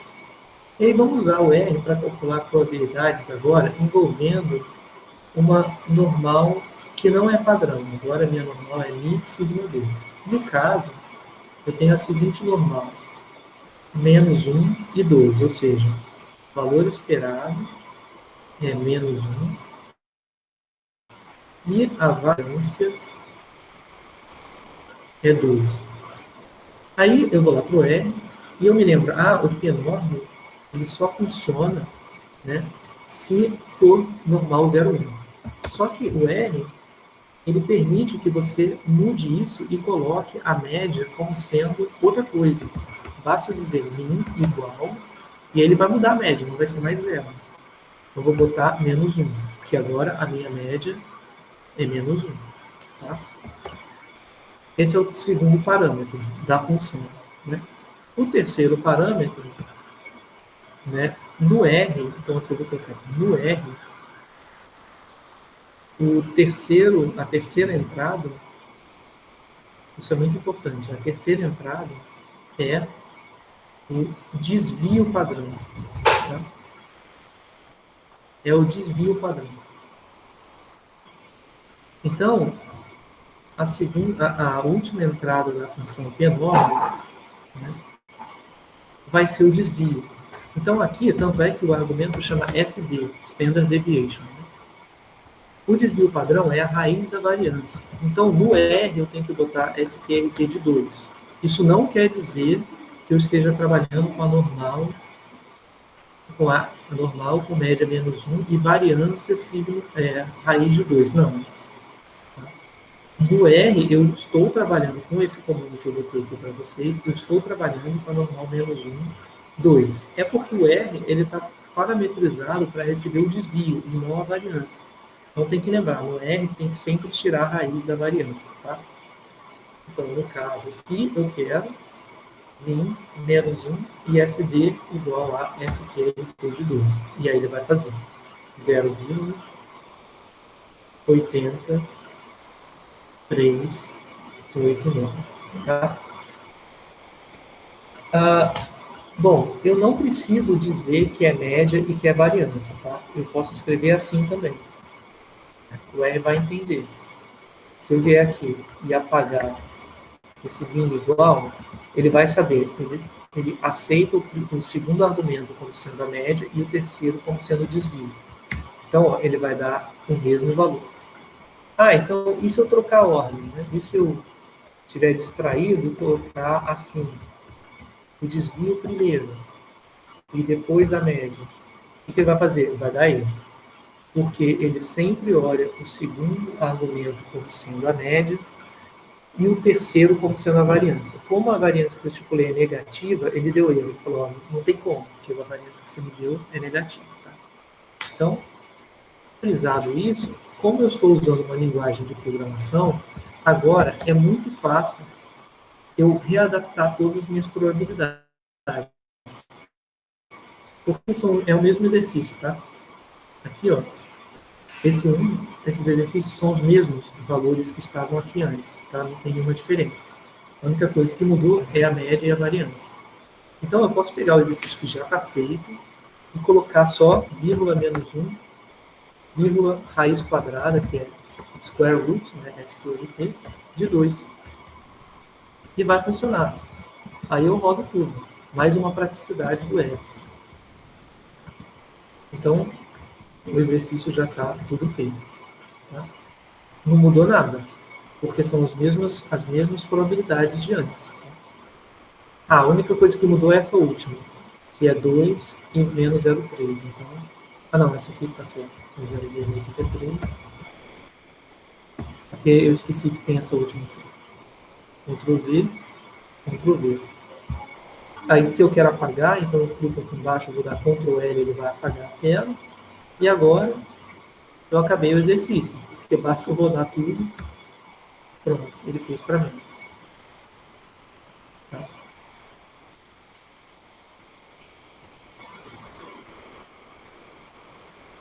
Tudo bem, pessoal?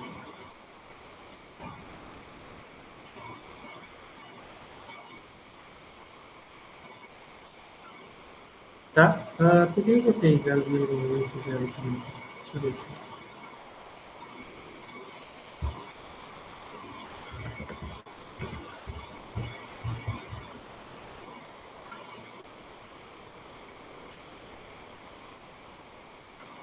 Tá. É que eu copiei errado. Eu botei P-norm 0,21, mas não era de 0,83. Por isso que eu achei estranho. Que aí, ó, quando eu olhar o primeiro resultado, tem 0,9, tá? Vou colocar aqui 0,9, 0,21, 0,097 e assim sucessivamente, tá bom? Então é isso, pessoal. Esse canal ficou meio corrido, né? Se alguém tiver alguma dúvida, é só perguntar. Mas eu quero terminar a aula por aqui e eu gravo o restante, tá bom? Vamos fazer o seguinte, eu vou gravar o restante Parece que é muita coisa, mas na verdade não é, porque cada slide eu só digo quem é o valor esperado e quem é a variância. Então não vai ser muita coisa. De slide em si, de conteúdo, vai ser basicamente esse e esse aqui. Tá? São basicamente 3 slides. Aí depois eu gravo essa parte, coloco para vocês e eu faço também a aula 6 que está colocada no Google Classroom. Não, no Google Drive, tá bom? Oi, pode falar.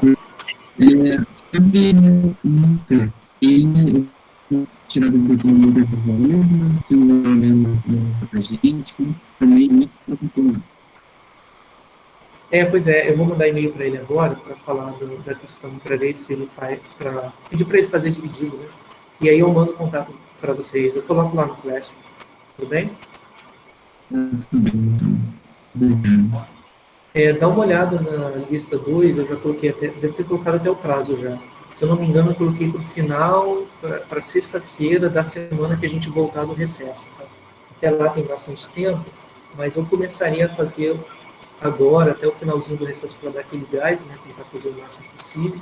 E quando voltar depois, não sobrar tanto exercício, porque só vai ter uma semana para terminar, tá bom?